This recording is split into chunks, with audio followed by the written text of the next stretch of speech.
Board meeting for November 12th, 2024. Before we open, I just want to read that this meeting is being broadcast by the Needham Channel, the town's YouTube channel, and via Zoom, and is being recorded for publication later viewing. In accordance with the open meeting law, if anyone else in attendance wishes to record the meeting, they are required to notify the chair first, so the chair may inform our other attendees. I have received notification from the Needham Observer. But if there's anyone else in attendance that wishes to record the meeting, please notify the chair at this time. Thank you. Next up, we have public comment. We do have public comment, Laura Tashi and Isabel Tashi. You want to come on up? No. See. Isabel, you want to come up? Okay. Yeah. Take it. right. Are we going at the same time or separately? If you did, I couldn't hear you both. Okay. But, no, I'll give you basically your name, your address, I'll give you 3 minutes, but both of you take 3 minutes, whatever you want. If you make it quick is best, because I'm double parked on Perfect. Chestnut Street, and I gotta get this meeting going. Okay. My name is Laura Tashi. I live at 108 Newell Avenue in Needham. And I am here as a Needham resident and mom of three teenagers, to advocate for the nicotine-free generation policy. I first became aware of this policy earlier in the year when my daughter, who is a fierce advocate at the state and local level, started to talk about it. We became aware that what the policy was about and that Needham was considering it. And I will say, as the mom of three teenagers, that while we have seen a lot of cigarette use decreasing, thanks in part to Needham and getting the age increase many, many years ago, we're just seeing and hearing so much use of vaping, Zyn pouches. I didn't even know what a Zyn pouch was until a couple of months ago, and I think it's become pretty apparent that a lot of our youth aren't even aware of the dangers of nicotine or even really what the products that they're using are doing to their bodies. I didn't bring any printouts, but the FDA's language is pretty clear that no youth or adult that isn't currently using cigarettes should start using electronic vaping products or Zyn pouches or any nicotine products. Those products really were designed for people to curb their smoking or stop cigarettes and using a different type of device. So the FDA's language is pretty clear on what those products are for. So I think the message is really clear that we don't want anyone that's not already smoking to start smoking. So I think the beauty of this policy is we're really focusing on the younger generation and all the generations that are going to come after them. And I think one of the issues you're likely considering is this taking rights away from adults. And I think it's pretty clear that what this policy can do so much more than take away and really provide a community where our youth and young adults won't have access to these substances. And I just also want to comment, my background is finance, so of course considering what does this mean for convenience store owners, and really what I would say to that is we are living in a time of industry disruption. So of course a policy like this does disrupt the convenience store industry and part of their revenue. But I would like to point to an article that was published in the NPR on October 12th where the CEO of 7-Eleven talks about the decline in cigarette sales and the shift to expanding to fresh food and specialty beverage options, and providing affordable and high quality foods becoming more important. So I think what this policy does is allow these convenience store owners to pivot over a long period of time. So I hope that Needham chooses to be, along with its community partners in Brookline, Winchester, some other towns, in choosing to implement this policy. Thank you. Great. Isabel. Hi, my name is Isabel Tashi. I'm also a resident of 108 Newell Ave, and I'm a junior at Needham High School.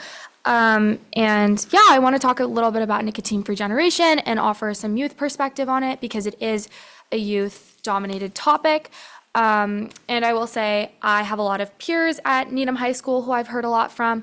I also serve on a statewide leadership team funded by the Massachusetts Department of Public Health, where I get to meet with 20 other youth every week and discuss tobacco nicotine issues that I see in my community. I also lead a program in Pollard Middle School with middle school students where we discuss, or where I get to teach middle schoolers how to facilitate and lead meetings, and then later take them to talk to elementary school students about substance use, abuse, and prevention, and also mental health strategies that can replace coping skills or unhealthy coping mechanisms like nicotine, tobacco. And we get to have those 8th graders teach those elementary school students. So I've gotten to talk to a lot of different youth in Needham and Massachusetts, and the overwhelming consensus is that people are really scared of nicotine and people are really scared of tobacco. And, nicotine is this ever evolving thing where we see new products coming out so frequently. I don't know if any of you have heard about Zyn, but it's a new form of nicotine that has become especially prevalent. It's a pouch, so people can just put it in their cheek in school, while at work. Lots of youth are using these products. And I've heard a lot of stories of people being really scared from these products because they are so heavily targeted and marketed towards kids and also different minorities like racial minorities. And a lot of the LGBTQ community is unfairly targeted by these products. But I can tell you an example of a friend that I had who started using Zyn because she thought it was just like gum. The packaging looks like an icebreakers container, and a lot of the flavors are named things like cool, relax, anxiety reliever, which nicotine is known to increase anxiety substantially and depression. So the names are a little bit counterintuitive. But she started using Zyn in these nicotine pouches as a way to relieve anxiety and stress, and because she thought it was just like gum. And then she found herself heavily addicted to them, and she told me that she feels a lot of anger and resentment towards these tobacco industries, and also towards the laws that we don't have to ban these products from being so manipulative towards children. And she feels that she was heavily taken advantage of by these corporations. And I do have a few other testimonies from some other students from Needham, Pollard, and even some teachers. I only have 2 because my printer stopped working.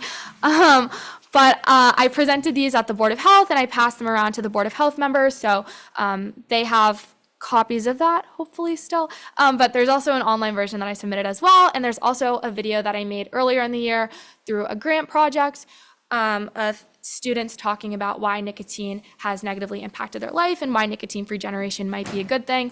And I'll wrap this up, but there's also some teachers talking about how nicotine has negatively impacted their students in there.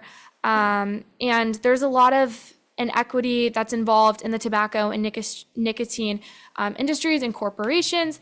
I know Karen Shannon from the Public Health Department did a lovely job of creating an equity analysis and how equity would increase if we were to implement nicotine-free generation. So that information's there, and I know that you guys will be just talking with the Public Health Board tonight, I believe. So yeah, you should hear more of that information then. But yeah, here's the quote sheet if you would like to look at it. Sorry, I don't have more copies. Great. Thank you very much. Thank you. Sit down if you want.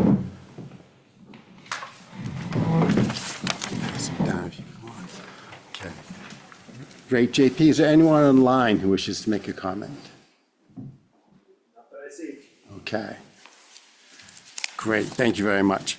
All right, next up, we have public hearing, Eversource grant of location, 365 Charles River Street. Do we have Joanne Calendar up, please?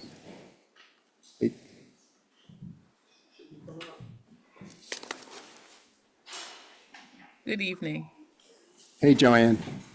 Volume's low. Hold on one sec. All right, I think it might be better. Go ahead. Good evening, everyone. Good evening. So yes, we're here to request a grant of location to install approximately 20 feet of conduit into Charles River Street, and this is to provide underground service to the home at 365 Charles River Street. Okay, thank you. Town manager, is everything in order? Yes. Okay, great. Is anyone on the board, have any questions, comments? None? All right, this is a public hearing. Is anyone in the audience or on Zoom have a comment? Anyone, JP, on Zoom? Nope, no hands up. Okay. Thank you. Mr. Chair, Oh, yeah. Want to make a motion? I'll move that the board approve and sign a petition from Eversource Energy to install approximately 20 feet of conduit in Charles River Stream. Second. Okay. Any more discussion? Thoughts? Okay. Have a vote. All those in favor? Aye. Opposed? It's unanimous. Thank you, Joanne. Thank you. Have a great evening. Hey, you too. Take care. All right, next we have application for change of manager for an all-alcohol restaurant license, Seed Corporation, doing business as Cook Needham. Stephanie Melando and Edison Gutierrez. Come on up, please.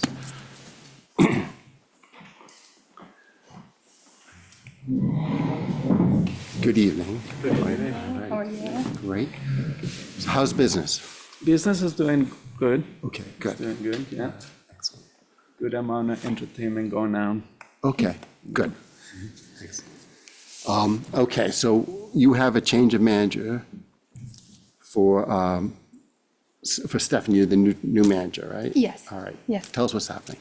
So the reason why we need to change is because our previous manager is not doing well health-wise. Okay, And we just, unfortunately, we had to do a change. okay, Stephanie's been working with us for around 9 years Okay. as a catering manager and bar manager in other places. okay, And now she will become a bar manager at Cook Restaurant. okay. Very good. You want to say anything? Yes, I've been, my name is Stephanie Maldonado. I've been in the restaurant industry probably a little bit over 20 years, working on and off in multiple restaurants. I feel that I have the knowledge and ability to be able to manage the bar here at Cook Needham. And like Edison said, I've worked with him for quite some time and want to continue to work with him in the future. Perfect. Okay. Any comments? Can I just ask Yeah. a question? Stephanie, have you ever held an alcohol license before? Yes, I did. A friend of mine opened a restaurant. It's called Three Amigos in Malton. I think it's under Tres Compadres. I held the manager's license there as well. Okay, and any issues? No, never, never, never. You want the letter? I want this lecture. But they've heard the lecture before, at least Edward's heard it before. Marion does it really well. We do talk all the time about the fact that Needham used to be a dry town. It seems like that's receding in the distance, but we still, bear that sort of institutionally. And therefore, we ask that everybody who holds an alcohol license in the town really be very protective of our citizens, particularly as it comes to the younger people in town. And we would hope to never, ever see you for a violation. Yes, It's really important to us that you do follow the regulations, ensure that everybody remains tip certified and current in that, and that you're using the tools to check IDs so that we're not trusting people, who are having a busy night and thinking of a million other things, but take advantage of the tools that are there to just verify all the dates. So.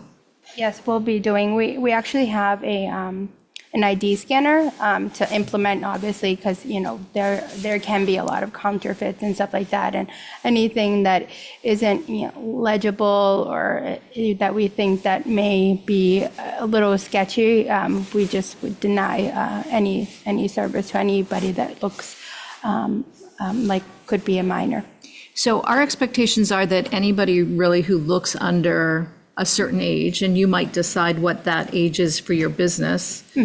We suggest something like 40 because there is that kind of nebulous period where you're not really sure how old somebody is. Right. And we'll all tell you that we're happy to get carded, right? So, but take advantage of that. But the expectation is that people will be carded more often than not, Yes. frankly. Yeah, if I can just lay on as well, that we've recently increased our fines for, our penalties for violation of our alcohol rules. So we just Okay. want, you just want to make sure that you're up to date, because now Yes. it's not 3 strikes and you're out. It's like that first strike is a big deal. Okay, So just to make you aware. okay, And Stephanie, yes. Joshua? It's important if you, for whatever reason, stop being the manager or want to do something different, that you let us know, because you will be the manager of record until we are informed otherwise. Okay, no problem. Right. Good. Thank you so much. Anything else? Okay.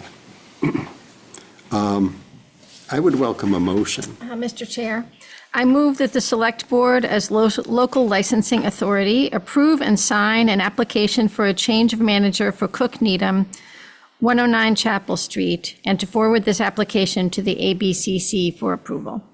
Second. Okay, any other discussion? All right, let's have a vote. All those in favor? Aye. Opposed? All right, you're the new manager. Thank you so much. Congratulations. Thank you. Have a good night. We hope to see you someday soon. Thank you. But they're not here. Yeah, we're there, not there. For lunch or something, thank you. All right, next up, we have Keno license, Needham Bob Con Incorporated, doing business as Conrad's. Is Robert Conrad? Come on up. Great. Good That should be evening. Need Bob Con. I don't know why they put Bob Con there. I'm sorry. No, Need it Bob- does. He just made it. Oh, Did you need Bob Con? No, I'm sorry. My apologies. You've been stalking me under Bob Con? Oh, it's all right. All right. So you're opening the restaurant. How are things going? Good, we're pretty close, close to starting to finish carpentry and all that. So we just finished the plastering and they're ready to start doing some of the electrical lights and fixtures and flooring and all that. So we're probably about a month or two, probably about 2 months away, month and a half to 2 months. Okay, great. They're doing a nice job, yes. Okay. So we got a letter that you want to open, have a Keno license at the restaurant. So we want to discuss that with you. Yes. Okay. Okay. Your thoughts? I've had a Keno license for, oh boy, at least 30 years, maybe. Whenever it started, so we had one in Norwood, my first location. It's got to be at least 25 years, probably 98. Early 90s. Yeah. Oh, even, okay. It's not, it's more, we're still casual dining. We're not really a bar room by any means, but it's just an added thing that we have. We have it on we have small versions of a couple TVs over the bar. It's not like in your face type Keno. I think if you're actually sitting at the restaurant, you probably wouldn't even know you see the TVs that we have. We usually have 17 to 25 TVs in our places, and I think I have 2 that have Keno. So it's not like it's in your face like everywhere you look. We do have some booths in the bar side that have TVs at each table. They watch the ESPN. They can put on Disney for the kids that the parents don't get the elbow. They want to go home. They can have that extra appetizer or whatever. But it is on one of the 9 channels. So if a couple wanted to watch Keno at their booth because they can't see it somewhere else, they can. But I think I literally in Walpole and Foxborough, I have 27 TVs, for anywhere from 19 to 25 TVs maybe, and it might be on 2. At the bar area. It's not in the dining room area. I don't have it in the function dining area at all. So it's only on the restaurant bar side. Okay. And I've 20, whatever, how many years it's been, I've never had a violation ever, for lottery. What would a violation be? The two major ones would be if you're taking the money and not put it back into you have to, each week, every Friday, they give you a report, it's called a 61 report, you have to put that money in deposits, so the state gets their portion. And they do have checks, not quite as often as ABCC, but they have some, once in a while checking on if someone is playing, I think it's more scratch tickets, like young kids, the parents, some kid might go put $2 in a scratch machine. We don't have that license, but that's one that I see that happen sometimes. That a younger kid might go with their parents and go, parents aren't thinking, go play $5, and we have a remote that would shut it off automatically if we saw somebody go up to the scratch ticket. But we're not looking for scratch tickets machine. This is more for that. But for Keno, I guess it's more if they came in and saw somebody playing that went up to the like buying a drink. If they went up and they were underage trying to play Keno and and you did it, so it's the same type of thing. So are you carding participants? Yeah, we would, if same as a drink, if somebody came up and we thought they were under 40, over 40, they probably should get carded, but yes, it's really, we don't have a huge Keno business, it's just like an added thing, but yes, we would do the same thing. If we thought somebody was underage, we would card them a Keno. Because there is people that might be at the table having drinks, having lunch or dinner that might not be drinking, and they might try to go up and play that. If they did, it'd be the same thing as if somebody walked up to the bar and the bartender would card them. And we have, I'm sorry, ours is always behind the bar, so it's not like at a separate station where it's a host doing a young kid. It's a tip certified person also doing Keno. It's not, some establishments you'll see that they'll have a separate area, someone just doing just Keno. Ours is behind, at all places behind the bar, so it's a bartender, tip certified person doing the Kenos, so it's the same type of thing as if they were serving a drink. Sorry, I have a lot of questions about this because Okay. I did try to find out a lot about this prior to this meeting, and there's not a ton of information out there. Sure. This is called a charitable license for gambling, which I don't really understand, and it's perhaps not your responsibility to educate me, but nonetheless, you're here and you're the one I'm going to ask questions of. So, so if customers are doing charitable gaming, which I don't really It's know because they what that give back means. to the town. It gives back to the town. Okay, so if they're doing the gaming and they're in a booth, Yep. does this mean that they're walking up to the bar to place a bet Yes. Yeah, each and every time? Well, it could be, it could have a ticket, it could be last them for 30 minutes. It could be one game, it could be 20 games. It's like one Okay. game, 5 games, 10. that So they can buy the match it. ticket, go back to their booth, they do Yeah, their thing. and then- yeah, Okay. yeah. But again, Thank you. it's kind of centralized more toward the toward the bar side of things, not toward the restaurant side. So you don't have a lot of people from the dining room ever coming over. I don't see people from the dining room that are having dinner coming over to play Keno much. But kids could sit in the booths at the bar area where the Keno is on the TV. It's more, we have the booths more on the restaurant side. We don't have TV booths on the bar side. Okay, so so then that means there's Keno in the dining room. If somebody put it on that channel, we don't have TVs that'll have Keno in the dining room, only the bar side. But yes, if you walked in and somebody was sitting at a table and put it on that, they could see that on there. In a booth, in the dining side. Yeah. There'd be TV, they could watch. And ours is all wide open kind of, so it's not like it's a dining room, it's like, blocked off by walls and it's only dining, so we have like half walls, so it's kind of all blended in. But we have a section, it's kind of like, more of a dining side, more of a bar side. But it's, they're all sections. Okay. But they're not up on the TV, they're not up on the TVs on the wall. Yeah. Okay. For your business, is the Keno, for you, is it a moneymaker or is it a way to draw people in? So I guess it's a little different in Needham because there's not a lot of places that have it. So it's more just an extra attraction, something else that draws, it's like a checkbox. Okay, they have, 4 or 5 things. They have appetizers, they have entrees, do they have a function room, do they have sports games, do they have Keno? It's just one of those other checkboxes more than anything. So it's not like it's a huge moneymaker, it's just an added attraction. You only make, I think it's 5% of the intake and 1% of the winnings. So it's not like you said, so, depending on what you're doing in sales, it's not like it's a huge profit maker, right? It's a certain, it's a small piece of the puzzle. But it's just an added attraction. If you don't have it, sometimes they might go to another town that, somebody wants to sit around, have a few drinks and watch the games and have some dinner, but they want to have something to do while they're doing that, But now so many people can have it on their phones too, right? So they're doing it on the apps as well, so. You never leave the casino. Yeah, right, that's right, yeah. I haven't done it on my phone, but you could be sitting right here playing Keno, I guess, now on your phone in the town hall. Absolutely, yeah. Yeah. Okay. Anyone else? Josh? So I went to your restaurant in Norwood Saturday night. Okay. And it was as you described, like there were screens at booths. Yep. So you could, and many of them were like rotating through channels. So, Right. you could see the casino. College football games, yeah.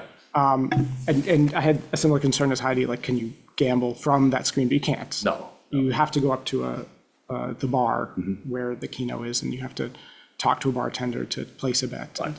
From the atmosphere standpoint, I didn't notice any difference, No. from like any other sports bar, really.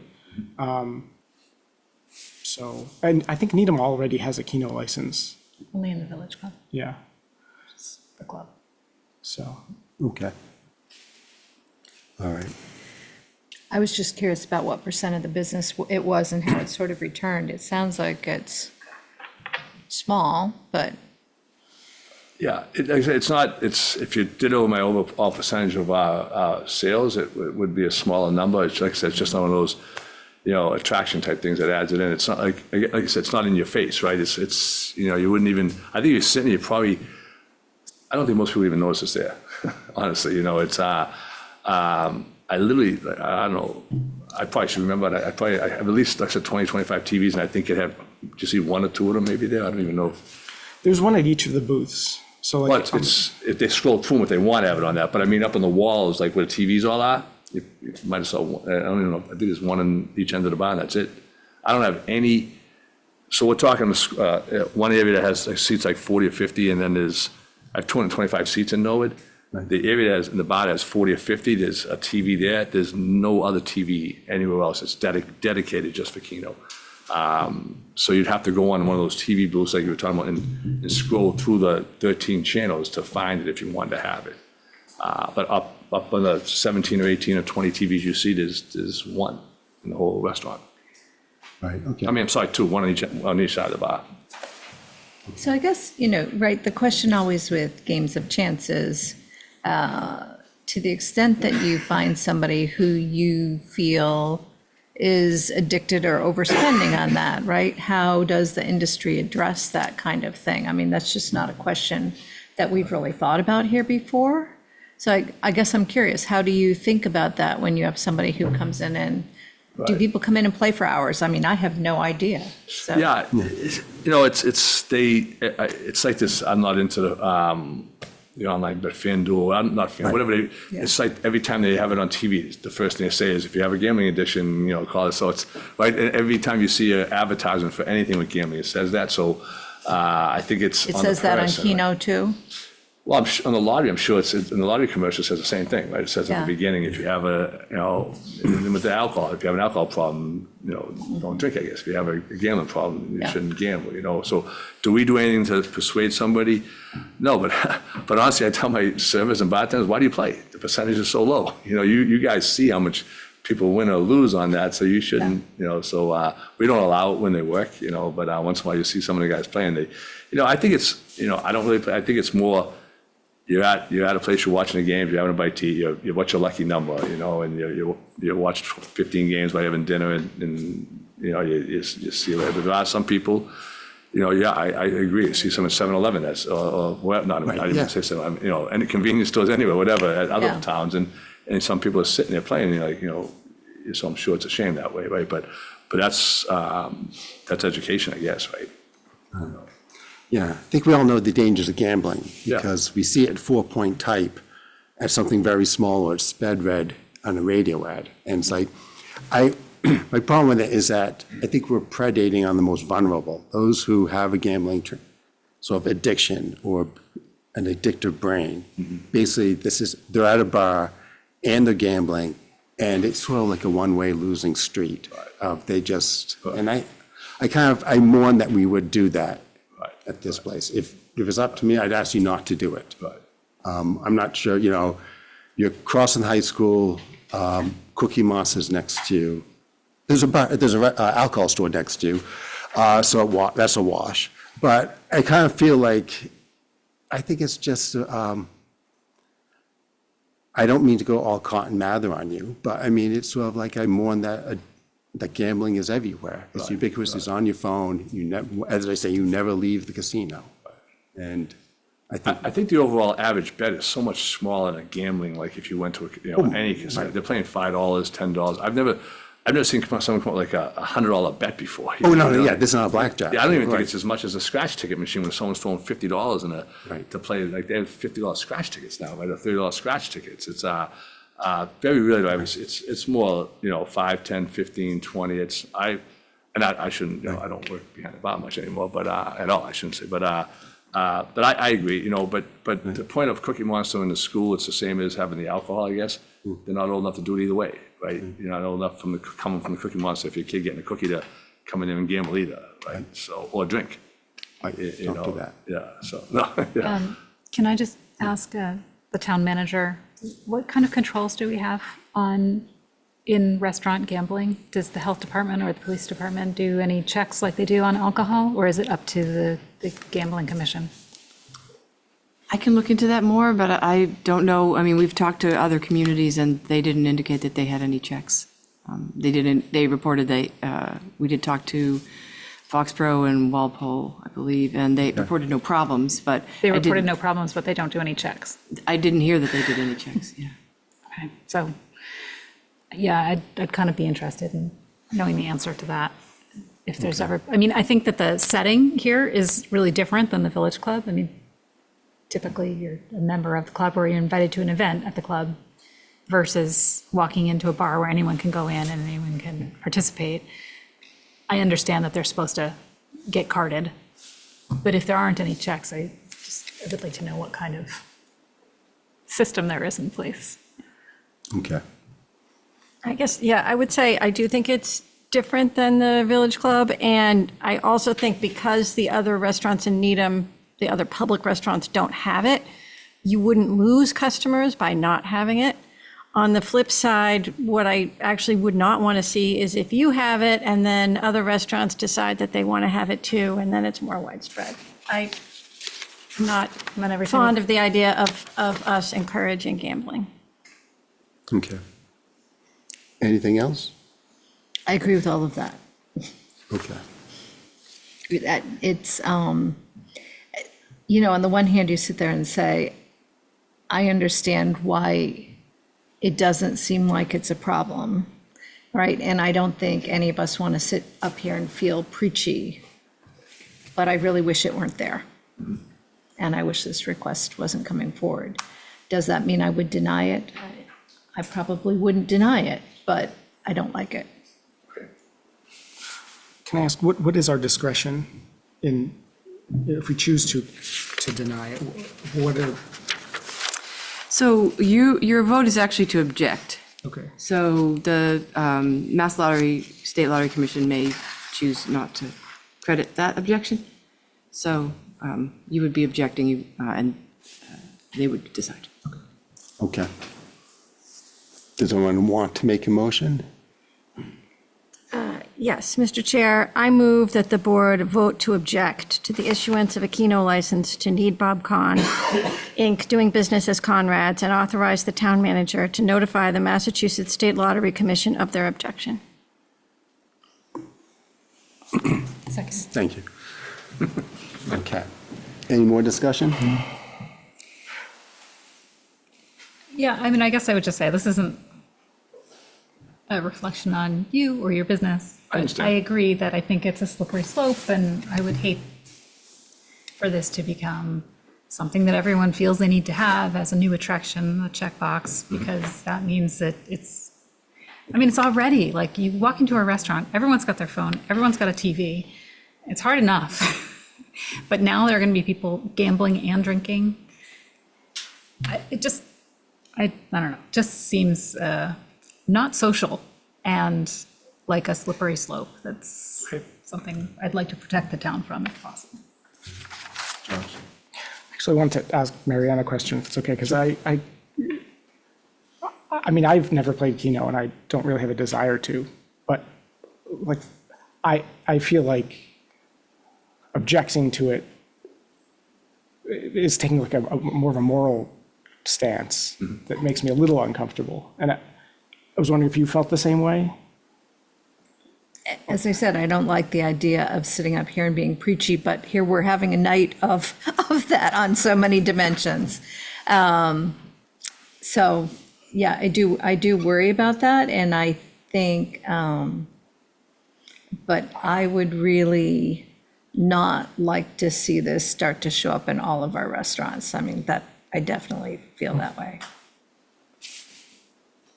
Yeah, I just find state-sponsored gambling is a tax on the stupid. And, I mean, it hurts the most those who are the most susceptible. I think we're predating on them. And we all are okay with it because it pays for the schools. And I think that's a very cynical thing to do. That's why I'm sort of more pointed away from it. All right, want to have a vote? Okay, all those who agree with the motion to object, say aye. Aye. Opposed? Okay, unanimous. Will object. Okay. But welcome to Needham. No problem. I appreciate you letting me come in. We really want you to succeed, and we think you can succeed without this. No, listen, I totally get it. I was going back and forth from doing it, so it's like that movie, The Firm. I said we frown upon that.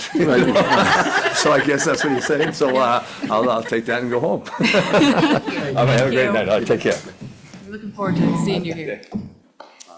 We hope your next 2 months goes quickly and you're ready to sue. Next up on the agenda, Concept Dog Park and Trails, Hillside, Mills, and Rosemary Lake. Laura Paris Lustig, the Director of Public Works, Stacy Mulroy, Director of Park and Recreation, and Thomas Wright, Town Engineer. Good evening, thanks for coming. Evening.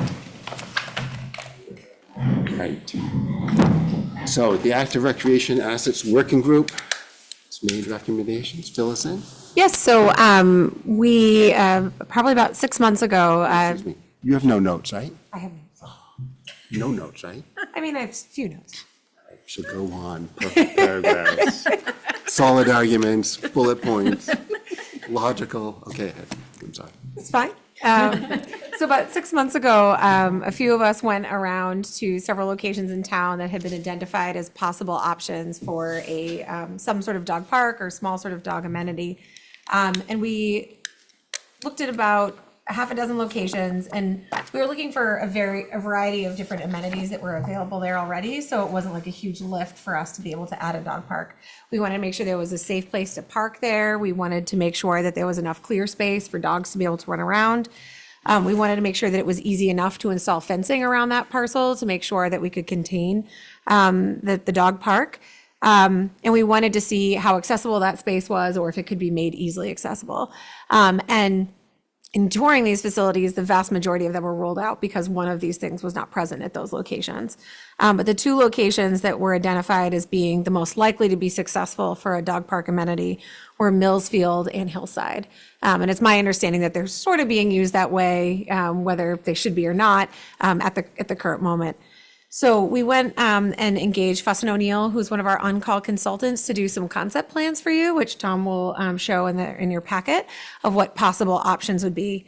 And then lastly, this summer, we ended up inspecting the Rosemary Trail to see if that was an option for a off-leash dog trail, which would have a very light lift as far as expenses and upgrades needed, because it would be a trail that wouldn't require fencing in, would probably require a little bit of signage to make sure that people understood what the rules were of using that trail as an off-leash dog area. So the two different concept plans that we have from Fuss & O'Neill kind of provide you what a larger dog park and what a park, what do they call it, a parklet? Your bark park? A bark park, that's what they call it, yeah. There's a lot of trees there. A lot of shade areas too, so, so you guys, in your package, you should have the concepts. Sorry, I don't have them up. Okay. All right, so the concepts show on the concept A's are more of a trail-like dog park, where the concept B's are more like the traditional, where there's agility courses and things like that, to that nature. So the first one we have is Millsfield Concept A, which shows approximately, it's a 2-acre parcel with a trail through it. There's also like water fountains and there'll be also like places to sit, while you're waiting. Are there trash receptacles? There'll be trash receptacles, and they considered, lighting, trash receptacles, seating areas, accessibility, and shade. So those are the top priorities to make sure. Okay. So both concepts of Mills Field are in the same location. It's the trails are going to be a little bit larger. The concept for the traditional is a little bit smaller area as well. So if you can't pull those up, but you can see them on your concept A, concept B. Tom, can I Which ask, is- like, how long is this trail? This is a 2-acre parcel, so it kind of meanders through the trees in Mills Field. So it's at the corner of Beach and Gould Street. So if you walked it, it's more of a path. More of a path, yeah. Quarter, 2/10, a tenth? I mean, what are we really? Probably like less than a tenth, you know. Okay, You're just, all right. yeah, But more than the Bark Park. yeah. I see. Bark Park's a little bit smaller. A little bit smaller, I Yeah. see that, yeah. So that's for Mills Field. So the corner of Beach Street and Gould Street, the considerations also of, when we look at these areas, that we're probably going to be needing to upgrade some parking and accessibility, sidewalks, water use as well. The second location is it's almost a 2-acre parcel at the Hillside School area. So the two locations are, well, there's two playground areas. One's in back of the old school and one's in the front where the field is. So it's utilizing both sides of the building for each concept. So there's a lot more parking here available, so we don't have to worry about upgrades of parking, a little bit less issues with accessibility as well. So that was the second location. He's trying valiantly to get it, so Okay. give him one more second to catch up. So that was the Mills Trail. Yep. So the trail would be in the back, behind the building of Not at the Hillside yet, school. hold on. So that's the Mills. It's okay. There you The go. board portal, this will be easy, I'm just going to say. Great, we're so close. Someday. All right, so Mills is 2? Option, one, Yeah, option A, option B, same thing with the Hillside School. Hillside, okay. Yeah, So this is the front of Hillside, this is the Bark Park. Yeah. this is the Bark Park, yeah. So can I just ask, for Hillside, I should probably remember this, because it's part of this committee, but I know the Mills Field space is being used by 1,001 user groups for 1,001 things. This site, are either of these being used like routinely for So the Millsfield site is, the area that we're selecting is more of a forested area. Yeah. So it's being used for passive recreation. It's not really being scheduled right now for active recreation. So it's not like you're competing with soccer with a dog park. A ball. The hillside, the playgrounds front playground is open. The back playground is Correct, so an issue. The playground in this, backside? Concept, yeah. that's the back one, but if you go to the previous one, that playground is being used, and the fields on the parking lot side of the school are being permitted currently, Okay, so, typically by soccer and baseball. so the larger dog park at Hillside wouldn't interfere with those other uses? Correct, the one in the back, which, Okay. in the back, it says existing playground, it's really just a swing set and one other thing that we need to remove. You need to remove any. Yes, we need to remove anyway, correct. It is closed down. Okay. And so that would pull out, and so that would not be, there's no areas that are permitted in this current Okay, excellent. depiction. Okay, so the last one is unless you have any more questions on that, the Rosemary Trail, which, that's something that, there's no concept plan on this one right now, just a starting and ending location Yeah. of an existing trail, and there would be amenities along the way, such as receptacles for waste. Okay. There may be seating areas. Okay. So one of the things I do want to say, since we do have an existing dog park at the Nike site, one of the struggles we have is making sure that pet waste gets outside of the gated area to make sure that we can pick it up with our packer truck. That is the advantage of having, you'll see in a lot of our parks, we'll have the big bellies or a larger trash can on the outside of the fencing, not the inside. And it really has to do just with the maintenance of it. Pet that waste can get quite heavy. So taking a large tote out from a park is certainly more difficult than people just simply walking outside and using one that's maybe right at the gated entrance. Okay. There are butters to this trail. Can we talk about how this would work with dogs off leash? I would imagine we would have to talk to the abutters before we made any major decisions and see what their feelings were on that.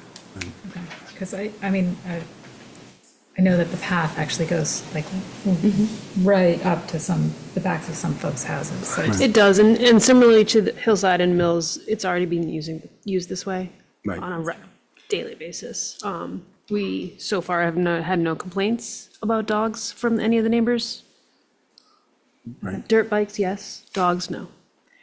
I will say Mills, I believe the houses, when we looked, had some type of fencing around all of the properties that were along the park. Makes sense if you're along a public park. We would obviously be adding more additional fencing than what's currently there. Okay.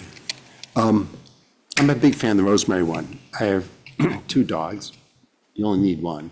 But Rosemary is such a sprain ankle type of place if you have a dog on a leash. They will bring you down. My dogs are terrible at either going up hills, but they could never go up the slope to see the abutters because it's so steep. But I think it's a much safer thing to have your dog off leash than trying to have them on a leash around Rosemary. So thank you. So one thing I would just add, so we have this in the capital plan, but it's in a future form, because obviously we're just in the feasibility stages at this point. We did talk today to Fuss and O'Neill and got rough cost estimates, and they range between $200,000 and $900,000, depending on the amount of amenities that are added to each facility. The fencing is a large part of the expense because we don't have fencing there. And at the hillside, there may be additional mitigation that we need to do because we would be excavating soils as well. So that would be an additional consideration for hillside. And sorry, were those figures per facility? Per facility, yes. That was my question. Okay. It's a conservative budget, and it also includes a lot of sidewalk and parking area upgrades too, so along the area, so. So, and there's no final use determined for Hillside, which, I mean, could be a while in the future, I get it, but to some extent, this presents a sunk cost at some point if something were to happen there as well, right? Did you, in bringing this to us, did you have some idea of, are you looking for one additional dog park? Are we looking for more than one? Have we thought about how this fits in? Because we have a very finite amount of open space and lots of people have lots of designs on it. So what do we think So we could support? I can answer that. The board asked us to look at it. The ARA working group helped us identify the locations. And we're really looking for your feedback. $900,000, as you said at Hillside, once you put it there, it's very difficult to take something out. Mills, I mean, it would be actually a lovely location, but, if we put it in capital plan, now we're looking at starting in 2030, because that's what the capital plan next year is. And so if Rosemary makes sense, and the commission has said they are willing to look at it, and the neighbors, concerns can be met, I mean, that we can do soon, and it gives some place sort of on this side of town for folks to take their dogs off leash. So I guess we're just looking for your feedback on whether you think that makes sense, and if you want us to put something in the capital plan. So given the smaller amount of infrastructure, what would the estimated ballpark cost for Rosemary be? Signs. Yeah, probably under 10,000, I would think, yeah. Yeah, and some seating areas maybe, yeah. There's actually some out there. There are some, we have 4 picnic tables out there that can be moved to different locations. Benches, isn't there a bench all the way up? There's also a few benches out there, so there's already some amenities out there. We would basically need signage and a pet waste system and some doggy bags. Yeah. Yep. The other way. Collecting would be tough, though, so. So I think we At can the have other a end. station that has the bags to distribute, and then one would hope they would carry them back or carry them home. Because servicing, we wouldn't be able I to am service. a big fan of carry in, carry out, or Yeah. bring, depending on how you carry in and carry out. That is typically what our colleagues in neighboring towns do for pet disposal, because it is so expensive. I've only been to one or two dog Works parks to that varying actually, degrees. yeah, it just depends on the people. Absolutely. Right. And there's just physically no way for us to collect to it. collect it. Yeah, no, That's I the get issue. that, I get that. I just, Yes, yes. Can I just say that I really like the idea of the smaller park at Mills, because as a non-dog owner and a non-dog wanter on me, when I go in town and have activities, I want to be able to coexist with people who are doing their thing without being jumped on and so on. And so I think, you know, at a place like Mills where it is so active and so busy and so scheduled, and also in the middle of, you know, a neighborhood, that it it makes a lot of sense to have a smaller area where people can go and be with their dogs in a way that they would like to, and coexist with those of us who want nothing to do with it. So I'm interested to see if that part could be sort of a, I know it would be a long way out, but if it could be kind of a pilot, because from what we heard on the working group, you know, people want this kind of amenity close to them. And close was actually one of the deal breakers. You know, that was one of the things that was most important to people. So if a smaller park with some sort of amenities is something that we could consider placing throughout town at some point, at some rate, I think it would be really helpful to those of us without dogs to coexist with everyone else. So I'd love to just make a pitch for that, as well as the Rosemary solution, which seems like it could be, I mean, potentially immediately implemented. I agree with you. And I think if we wanted to do multiples in other locations, maybe to ease on the budget, like you could start kind of lean, with the fencing, and then as they become more popular, yeah, absolutely. And then as they become more popular, add in other infrastructure.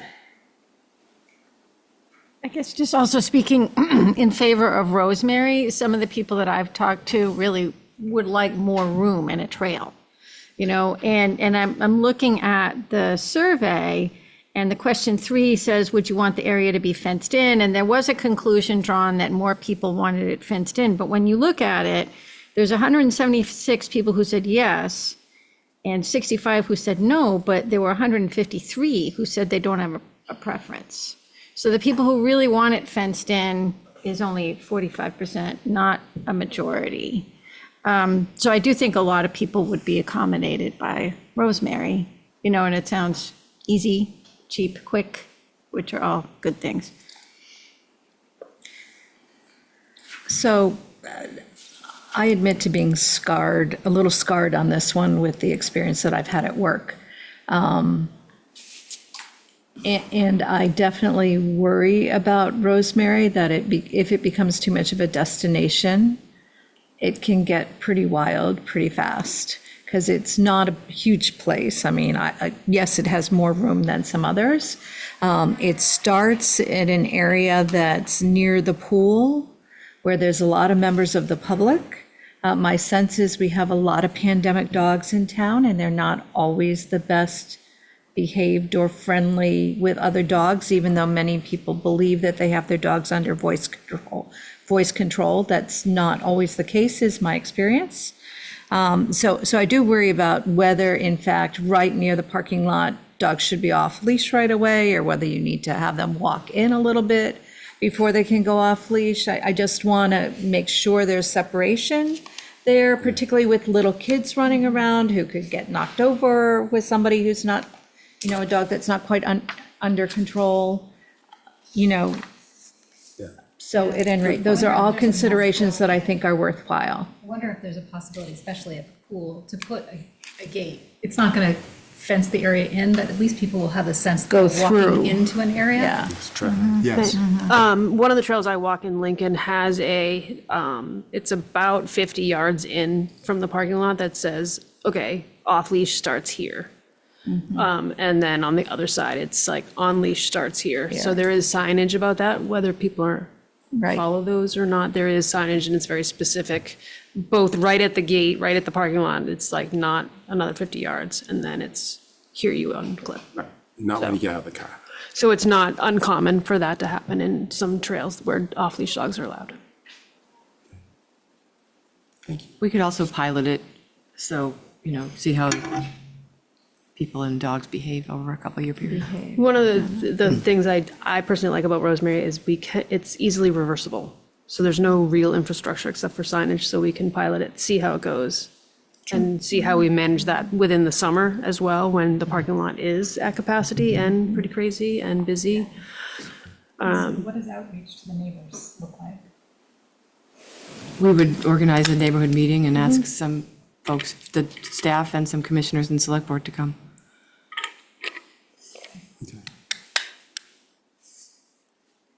I would also say then, similar to Heidi, I liked the idea of the small bark park at Mills.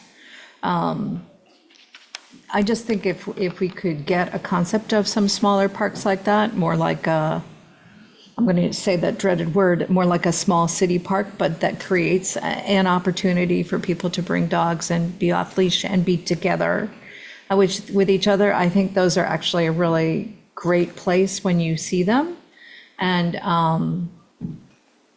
I feel like if we could figure that out here, then we may have some other spots in town that we could figure out a small place, but it's worthwhile checking to see how it works. Are there any noise concerns of having one of these parks near lots of houses? Well, I would say people go walk their dogs in these areas a lot, so I guess it would be the same level of noise. It would just be potentially concentrating that if people are going there more frequently. But I think we know of parks in town where people go and socialize in the morning as a group anyways. I don't know if it would attract, more people or not. But to Kathy's point, I think hours of operation are important on the signage.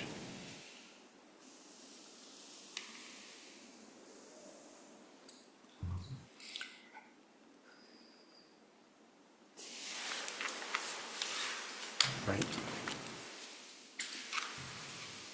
So what do you need specifically from us? Yeah. Is that- I think we sort of heard it, that we're looking at pursuing Rosemary as a short-term option and then Millsfield as a smaller park in the capital budget. Capital plan. Plan, yeah. Budget is next year. Excellent. Great. Thank you for doing all that work. Thank you, thank you. Thank you. It was not on their work plan, and they managed to get it done. Appreciate it, thank you. Turn to the town manager. So I'm going to ask Gabby to come up. This is, we talked to the board about the zero emission vehicle first policy, and as is our practice, we have the discussion at the first meeting and vote at the second. So if you had any further questions from Gabby on this one, and Yay. Yeah. Josh, anything? My only question was about procurement.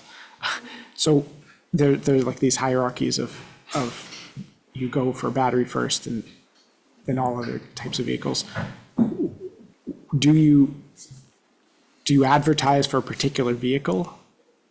Or do you advertise for any and then that's your priority in selection? Do you mean, in terms of adjusting our current process for when we're budgeting for vehicles, or? Does this change the procurement process in any way of what vehicles you're considering? Cecilia is making. No. Come up to the table. She's making a face that she knows the answers. Okay. Hi. So we utilize state contracts for 99% of our vehicle purchases. And so they have state contracts that offer electric vehicle options of all the different varieties. And so our standard procurement process would actually stay the same. Got it. Thank you.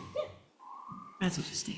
I was going to say, was that the question you were asking, Josh? I wasn't sure whether you were asking that question or whether you were asking if electric vehicles were more expensive at this moment in time than gas vehicles, which.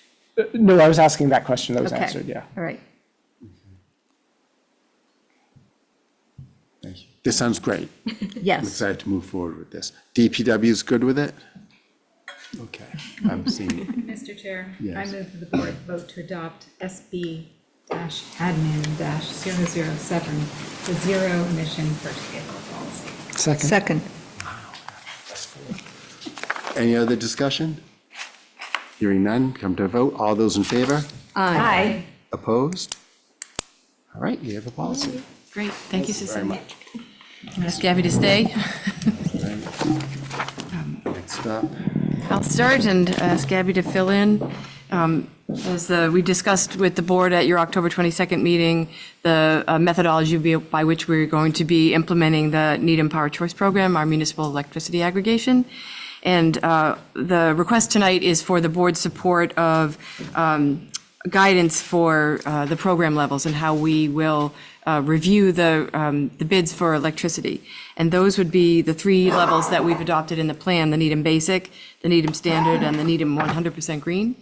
So under the Needham Basic, we are proposing that the price be below the anticipated average price of Eversource default service over the contract term. So we want the basic, if we can get it lower than what the current utility would be charging. Okay.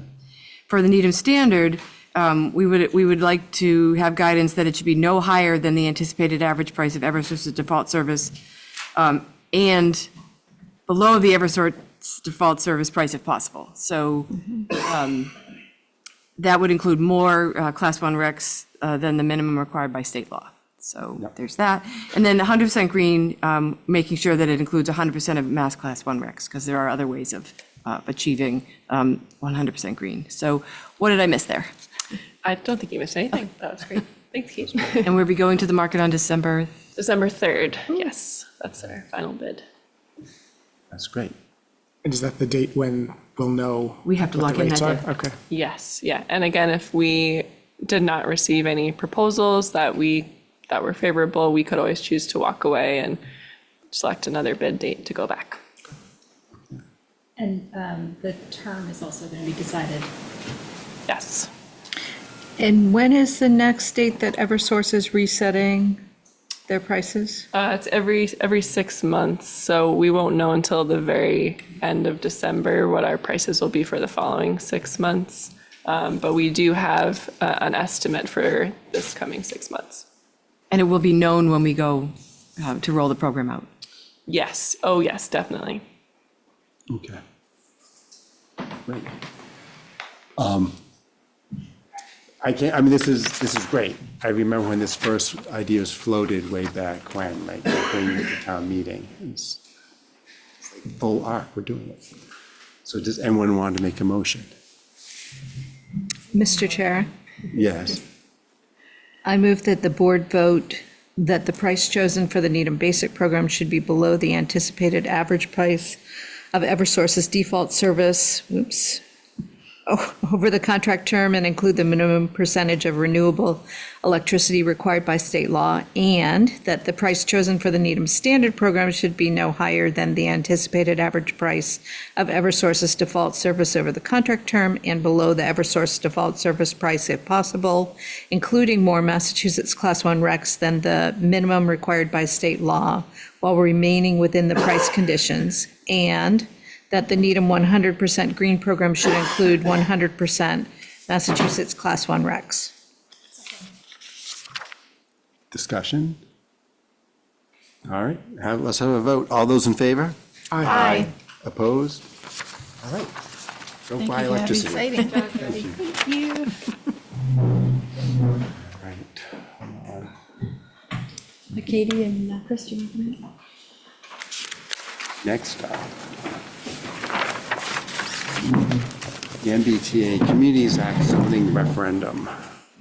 So, Mr. Chair, we're here to give you an update on the process by which a referendum will proceed, some information on financial sources of funding for the town that might be at risk, and general guidance about how staff and elected and appointed officials need to navigate a ballot question process. So, and Chris is here to answer any and all of those. But Just to lead it off, that the Needham Residents for Thoughtful Zoning Group are seeking signatures for, to invoke the referendum provisions of the town charter on actions under Article 8 and 9, inclusive of the motions to amend included under Articles 10 and 11.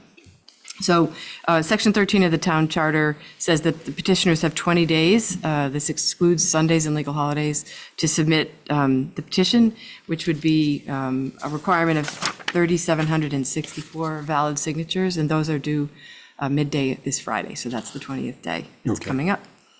The select board then has, if the signatures are validated and they meet the 15% threshold, the select board has 10 days, which includes Sundays and legal holidays, to meet and call for a special election. So we are targeting the potential need to have a special select board meeting on November 25th that would allow the board to declare that you've received the signatures and call for a special election.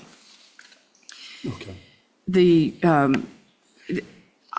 I'm going to leave it to Chris for a second to talk about the when we're going to have the election, but I just wanted to note that the town clerk reports that there's approximately 2,500 signatures on file. They're not validated, so that they've just started the process of validating, but there are about 250 petitions. Not all of them have all 10 names, so there's a number of signatures that have been collected.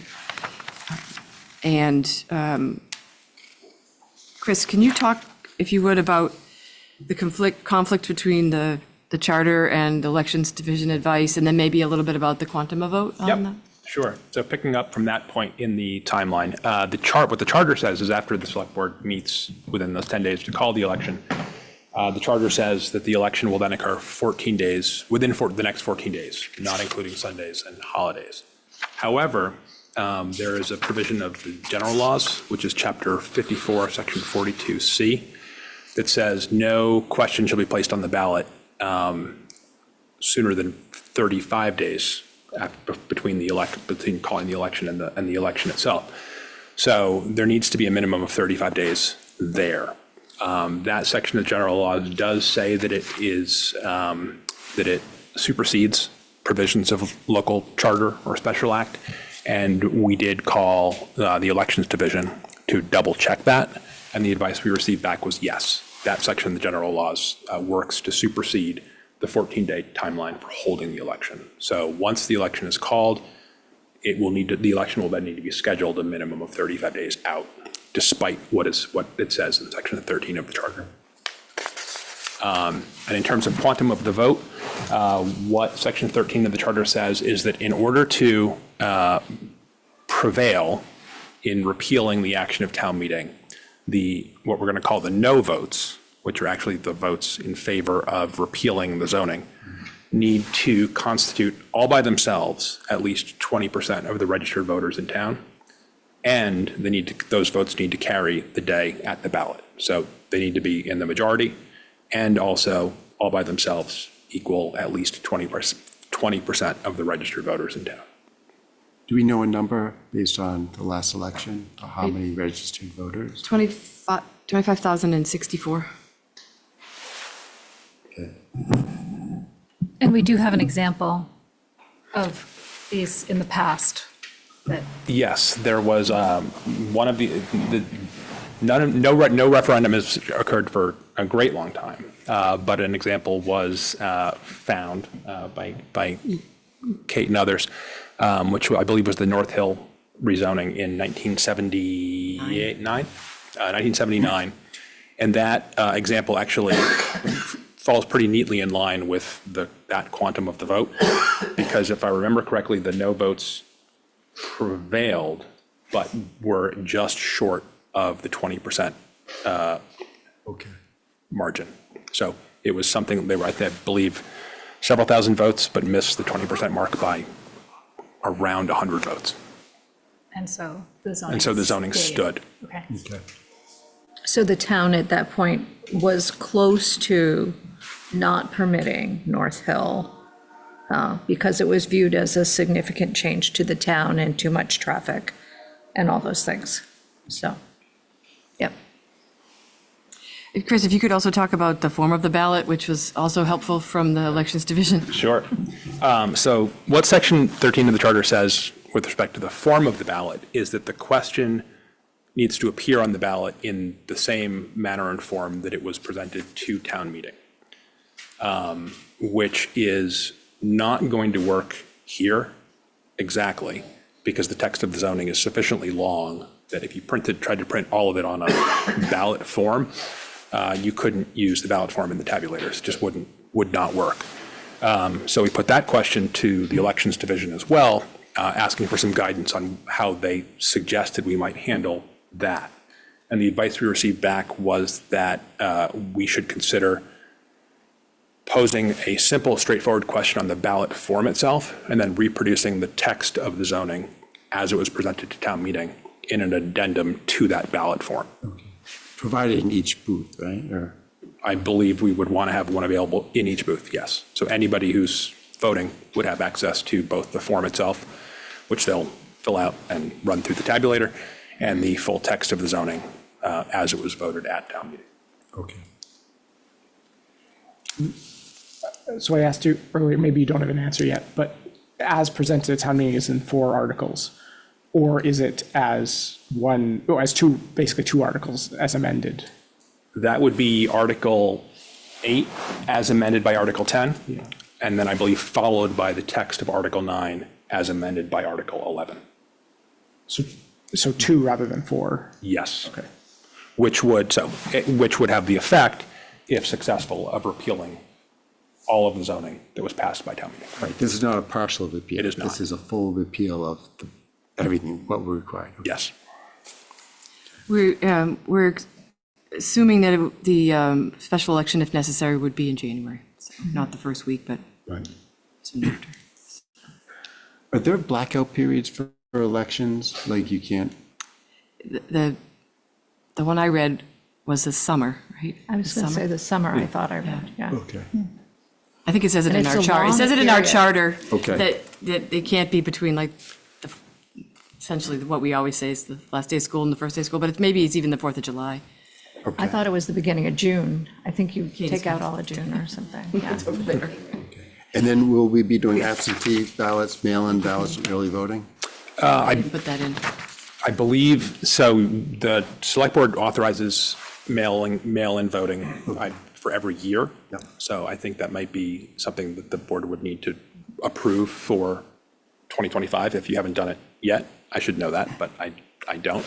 But yes, I would tend to think that there would be mail-in voting available for this election. And the town clerk was looking at, was also going to call elections on that, if I remember correctly. Okay. And there's no obligation to do early voting unless we were to so vote, right? That happens election by election to make a decision related to early voting? I mean, it seems like it's against the idea of waiting for 35 days, but. You go. I would want to check with the town clerk on that. Okay. She has voiced an interest in early voting because of her recent experience in helping people get through. And early voting, she explained to us, is significantly easier for the town clerk's office than mail-in voting. So does that mean that the 35 days would be to the start of early voting or To the election election. The day, election. and then you back up? Okay. Yep. Could we, so this is our last meeting before there's a potential special meeting to call an election. Could we make sure that the town clerk is invited to our meeting, if we have one, to call a special election? Because I think for the purpose of early voting, we need to have her input about what's feasible in terms of dates. And can you just maybe elaborate a little bit on the question on the petition versus the question that would appear on the ballot? Or the description, however you... Sure. So the petition itself does not mandate the language that will appear on the ballot. So the petition will succeed in getting the question on the ballot, and will succeed in getting the question on the ballot in a form that could have the effect, if successful, of repealing all of the zoning that was adopted by town meeting. But the actual ballot question itself will be prepared by the town. And Chris, you said it could have the effect, it would have the effect, If right? successful, I meant if suc- successful, okay, yes. okay. Yeah, I guess that was one of my concerns, because I got confused, just even the yes, the no, you know what I mean? That people understand what they're actually voting for, because it is a little bit counterintuitive. What is yes and what is no? But that's in the charter, right? That is, it is absolutely counterintuitive, and it is absolutely coming directly from the charter. The charter specifically says that the question needs to be presented on the ballot the same way it was presented to town meeting. So that is the question largely in the form of, shall the town adopt MBTA zoning? Okay. So the So yes it's an would. affirmation. The yes is an Do you affirmation. want to affirm, or do you not want to affirm? Yes.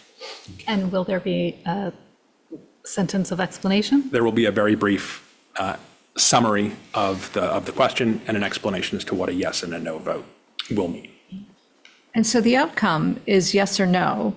That says absolutely nothing about what the town's next step might actually be. It leaves the town in a state where we are at that instant non-compliant if it was a successful no vote, right? Yes. From the petitioner's perspective. And then the town would actually have to engage in a discussion about what our next steps would be to reconsider compliance. So on October 8th, I think that was when we had the discussion about the zoning articles. I think we all agreed that the Milton case was not relevant to us at the time. If there is an election, for Mary Ann's reason, I think it becomes relevant because the deadline, the December 31st deadline is in the guidelines. And if the SJC, for whatever reason, determines that the guidelines are in fact regulations that have to be properly promulgated, then that December 31st deadline may not apply anymore. I think that's correct. We, 40A, Section 3A, which is the statutory component of MBTA zoning, says we have to have this, all MBTA communities must have this zoning in place. But the deadline for doing so does appear in the guidelines, which have been challenged by Milton, and may stand, may not.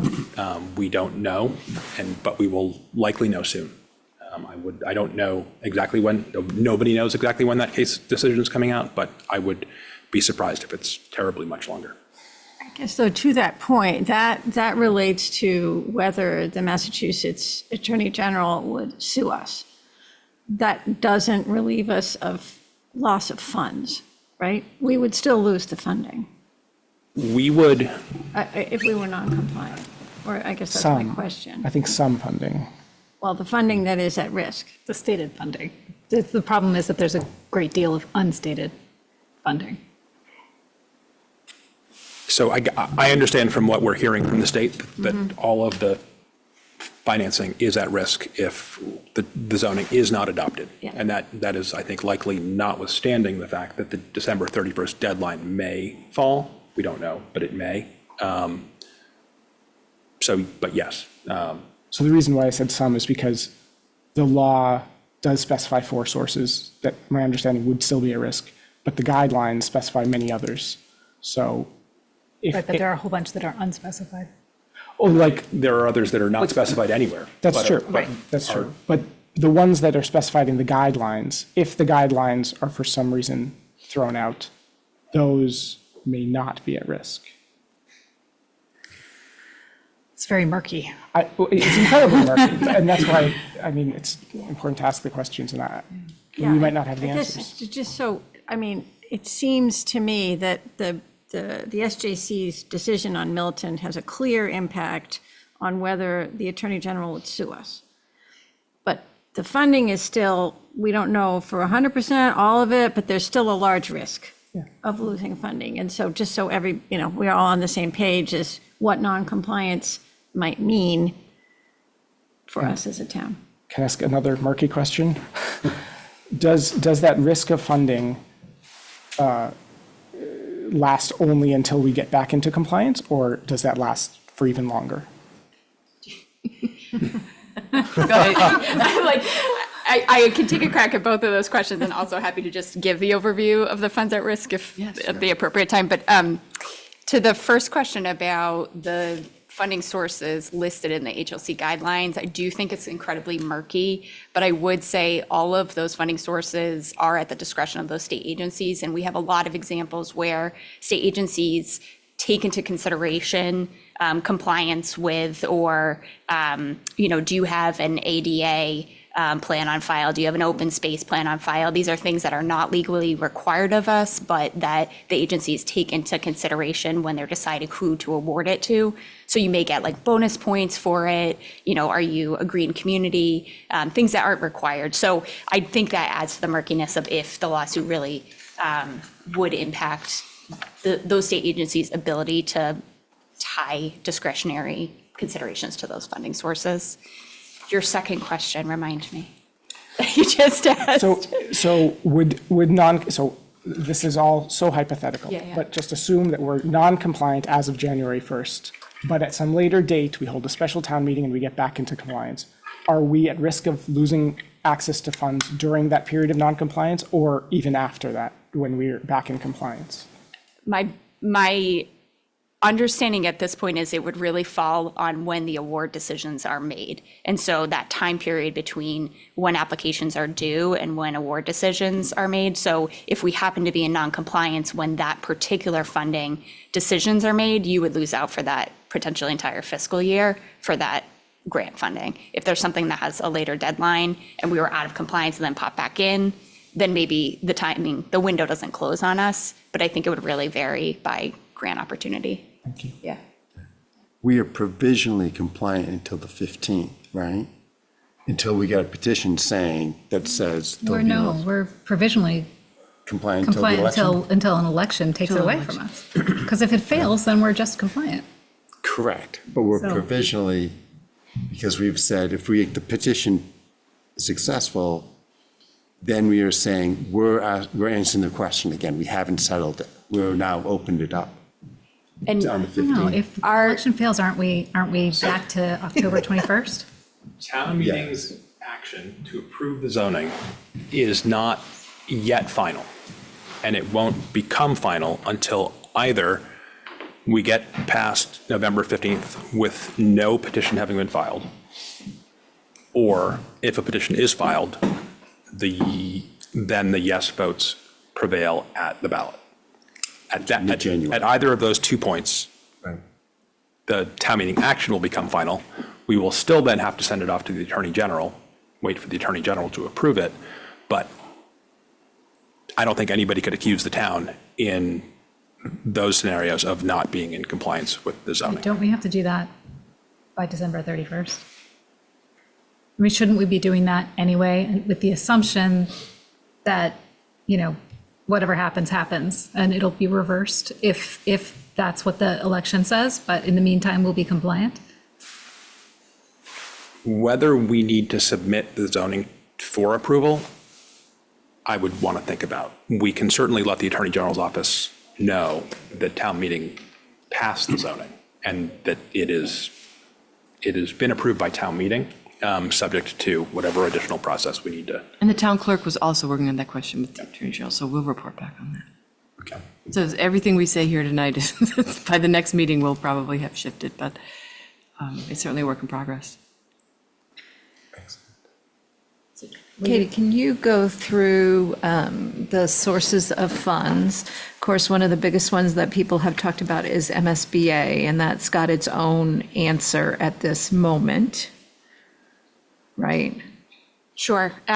So there is a memo in your packet with a corresponding table in terms of the funds at risk if we're not compliant.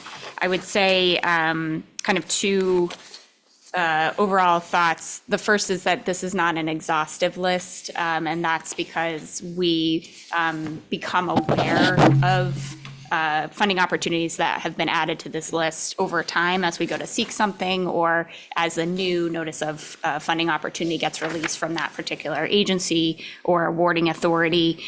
So what's in this memo and on this table are all sources of funding that we know for sure are at risk.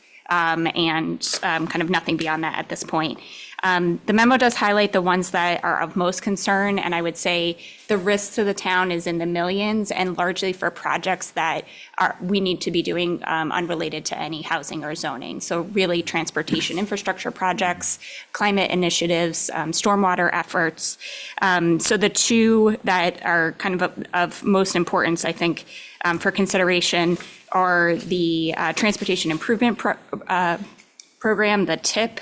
This is the way that federal and state transportation dollars flow to regional and local projects.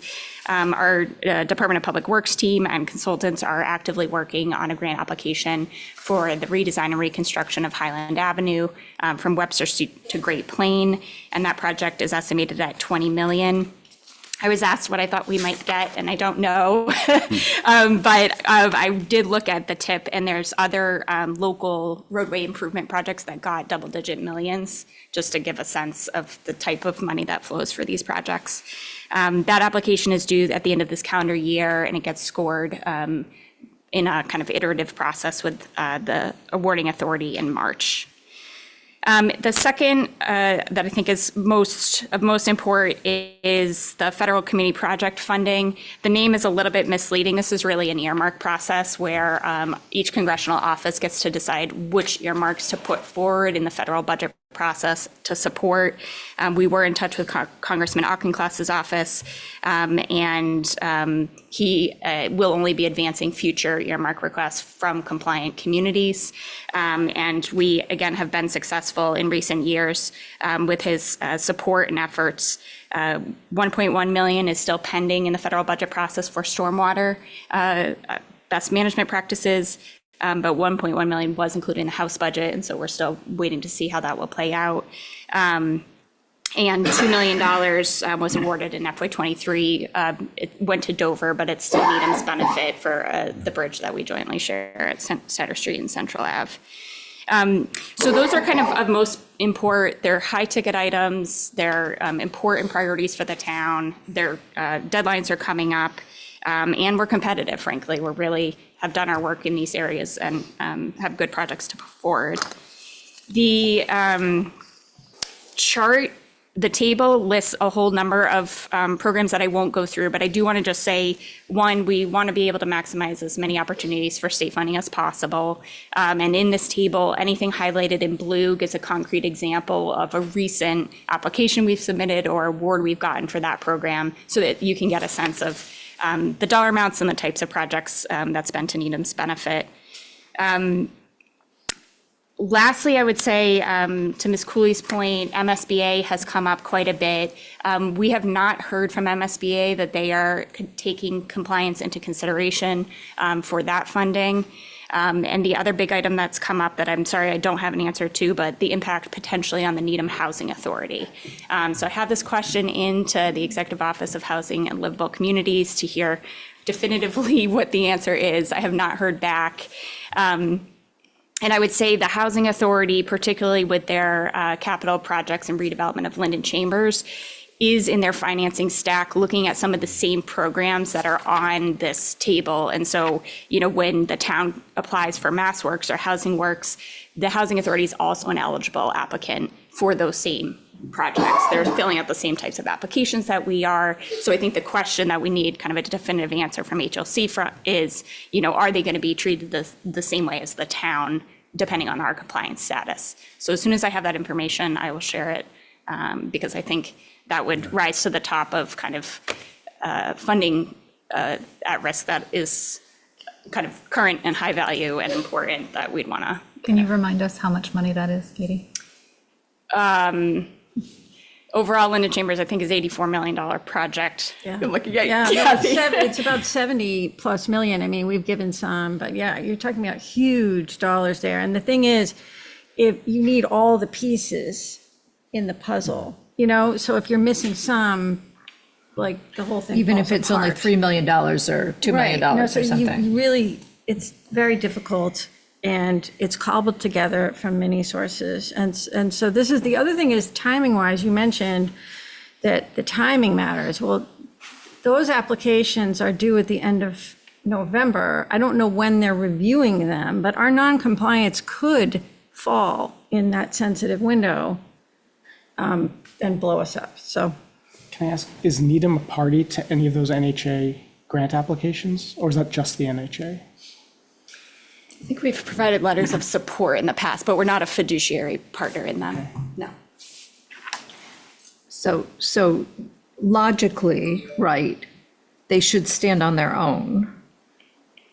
I don't know that everything's done logically where it comes to this, so I think getting an answer will be important. I agree.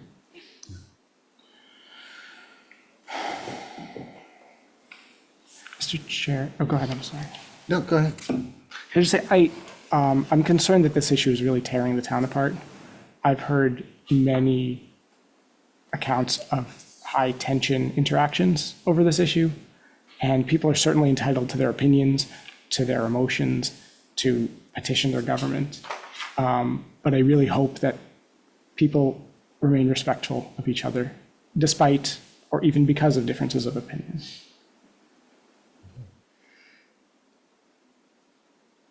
Yeah.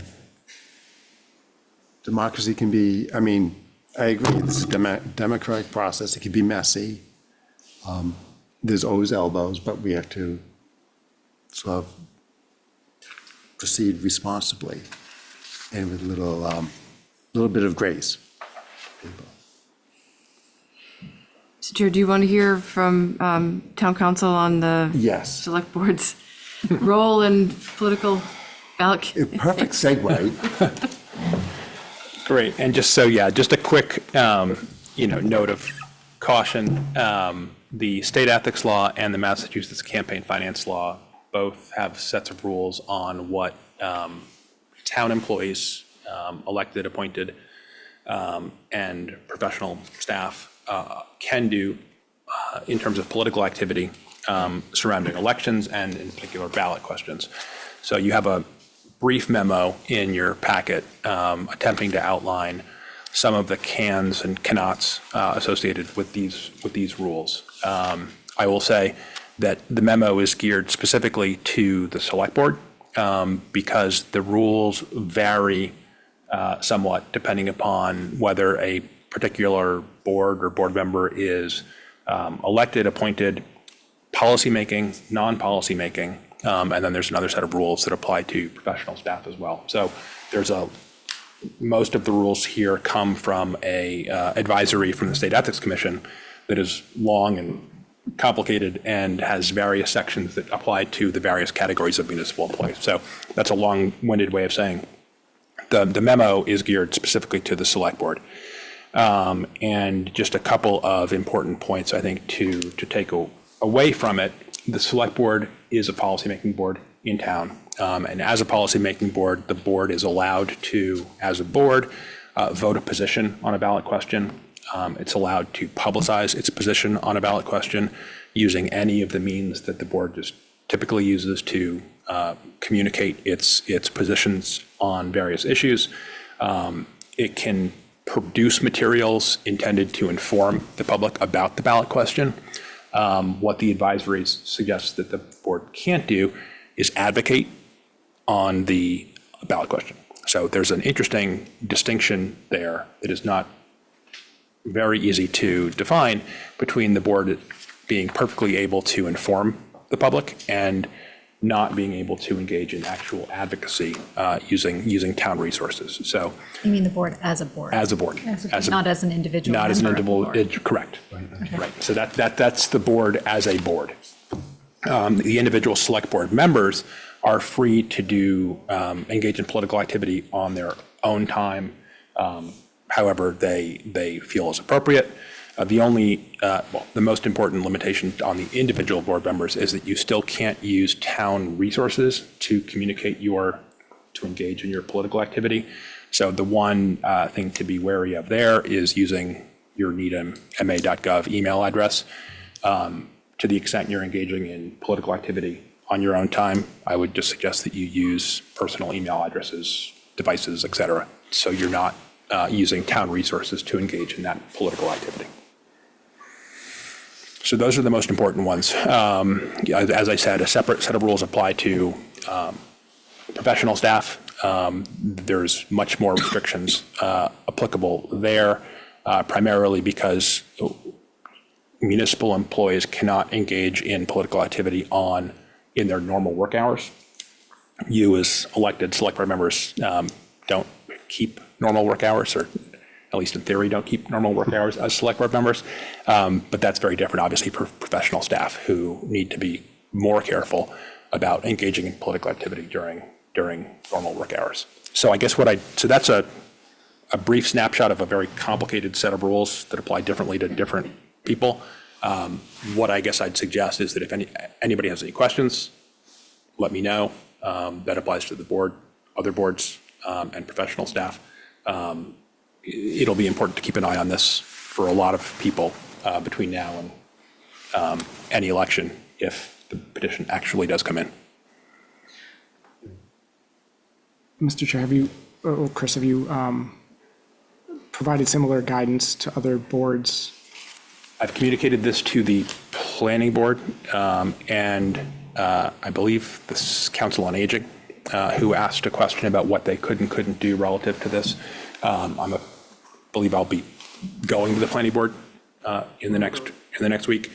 And if there's other boards that are considering weighing in officially, I would, I guess, want to hear about it and be able to provide some advice about what they can and can't do ahead of that.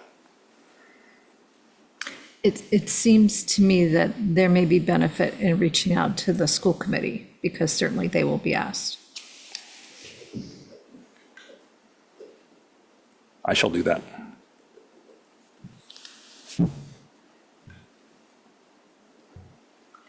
So I just guess a couple of other things. So that when we started this, right, there was a fairly significant amount of confusion in the community about what the question of the petition actually asked. So we've answered that. The action of the petition would be to bring a ballot question to the voters to repeal MBTA communities compliance and zoning. So that would be the result of that action. And then the town would need to take further action once we understand what's required, but to get back into compliance following.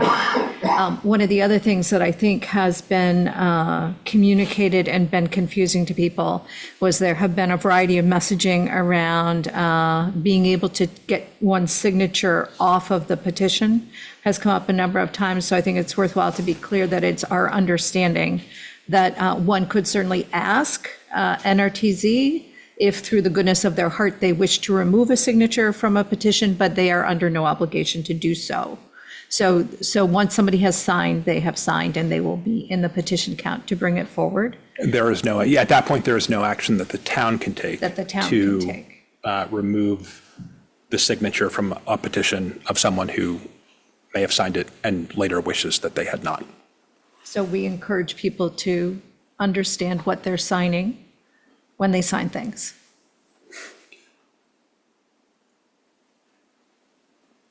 Okay. When we get word on the EOHLC question related to the Housing Authority, you will let us know the answer to that. Yes. I just want to clarify this, because it was my understanding from a conversation with the town clerk that even the petitioners could not really scribble out the name. I can't speak to what the private petitioners can and cannot do with respect to the signatures that they've already gathered. I don't know It doesn't invalidate a sheet, though. that they could not, but nor could I say that they would could comfortably do that. I don't. I know the town cannot take any official action. Understood. What the group can and can't do, I can't speak to. Okay. Any other questions? We'll find out on Friday. Well, no, we no. won't. No, we won't. We'll anticipate that we'll 25th. know by our meeting, though, right? The 20, I mean, we have to know, because we can't call for an election if we Yes, we'll have to know by then, or postpone our meeting. yeah. So when will a meeting, if we anticipate a meeting on November 25th, when will it have to be noticed? The Friday before. The Thursday before Thursday, okay. Thursday, Monday. Yeah. Okay, so we'll know by then, right? Well, you can notice the meeting. I can still notice it. You're and right, cancel. yeah, yeah. They can still Okay. work through 2 days. You just maybe have to notice a meeting for that day and the next day. Well, you already have a meeting the next day, happily. Oh, right, true. True, we can just repurpose. Okay. And yeah, the town clerk's office is working as hard as they can. Oh, yeah, no, understood. I didn't realize all the research they do on each name, so it's Yeah. really robust. Okay. Thank you very much. Thank you. Thank you. Thank you. Thank you. All right. The ATF quality of this meeting will come to discharge of firearms. But before we do, could I get someone to please move the consent and appointments? Second. All right, let's have a vote. All in favor? Aye. Opposed? Unanimous. Thank you. Wow, it's the latest ever. Okay, you want to go ahead? Mr. Chair, a resident has asked that the board approve a request to discharge a firearm for the purpose of duck hunting. Per town bylaws, the request has to be approved by the select board. He can't be here, but he asked that we bring this to your attention. The town council is obviously still here if you have any questions for him. In my tenure, the board has never approved discharge of a firearm on public property. I don't think there's been any requests, but you certainly never approved it. Okay. Well, can I just say, in advance of this special edition of the select board meeting, that I spent a lot of time on the internet, looking up gaming and looking up a lot of things about discharging a weapon. And it appears that the shortest discharge of a weapon is actually 200 yards, or at least that I could find in my actual discharge. Admittedly cursory search of weapons, because I didn't want to get flagged or anything. But there are weapons that shoot a good deal further than that, but 200 yards is actually like 600 feet, which, as I understand it, is the boundary that we're talking about here is 515 feet.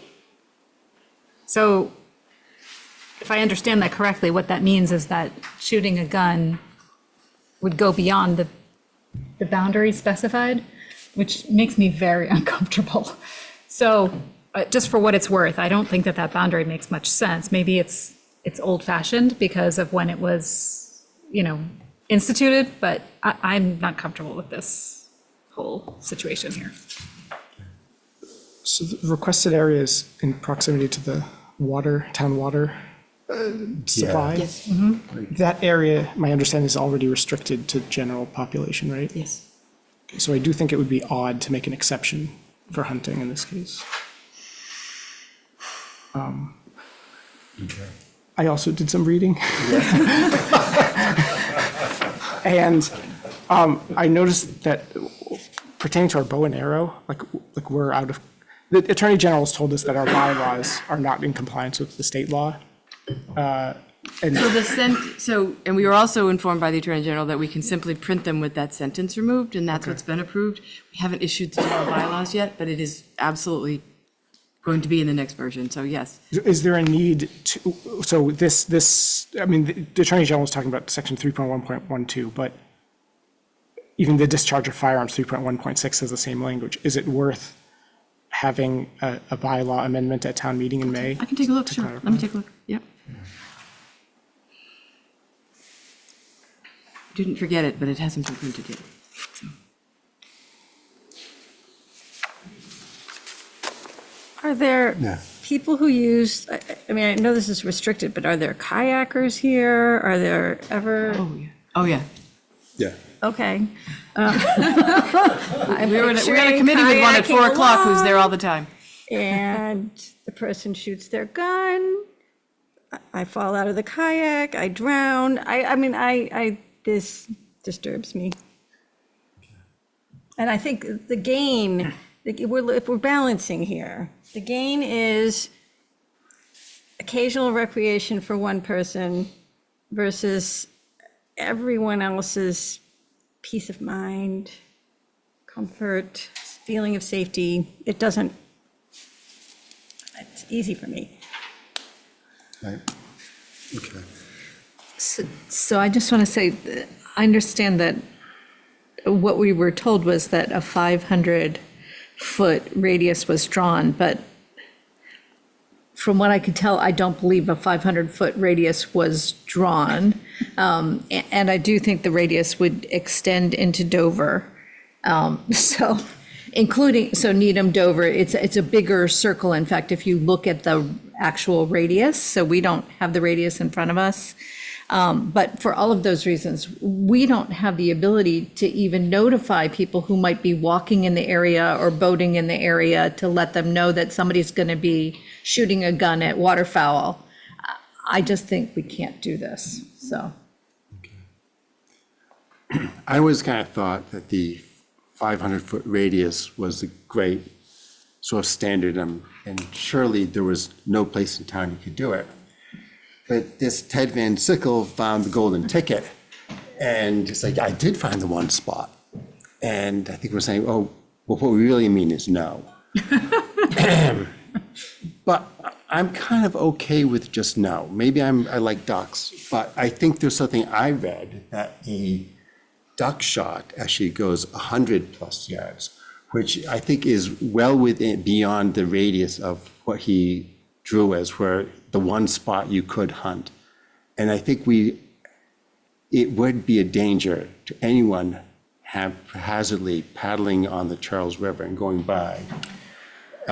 So I think, like, congratulations, he found the one spot, but I really don't think we should do it. I would say no, thank you, and yeah, no. I expect to win the duck vote.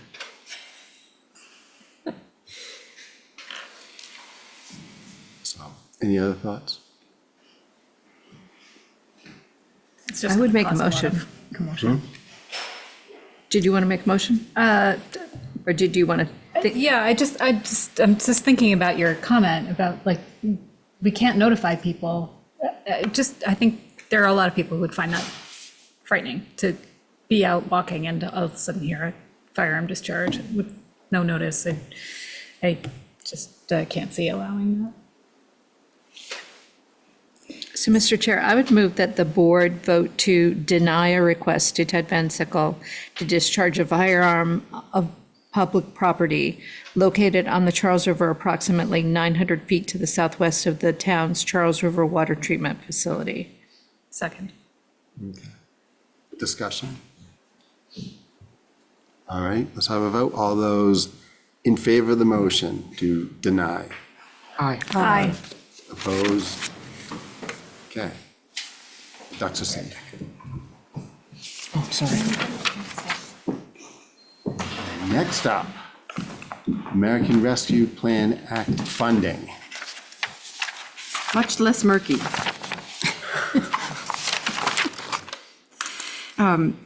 So we're nearing the end of our ARPA journey that we've been on for all these years. And we worked with all of the departments that have been receiving funding and managing funding. In this particular category, this is all state funding. And all of this money has to be spent, cash out the door by December 31st. So we met in October, and the changes that we've made are going to help us make sure we can spend this money. The Public Health Department asked to reallocate based on the staffing that they have and their expended expenses during the rest of this calendar year. And they are looking to reallocate funding to finish out the epidemiologist and also to allow us to buy the materials needed for the lab machine that we test for not just COVID-19, but flu and RSV. So we're doing all of those things there, and this will help them. So if you look at the proposed tentative budget, there's a remainder of $11,049. In this case, if the board agrees, that would all be encumbered and spent, so that the entire line item would be depleted. Similarly, we had allocated a set amount for the library chiller.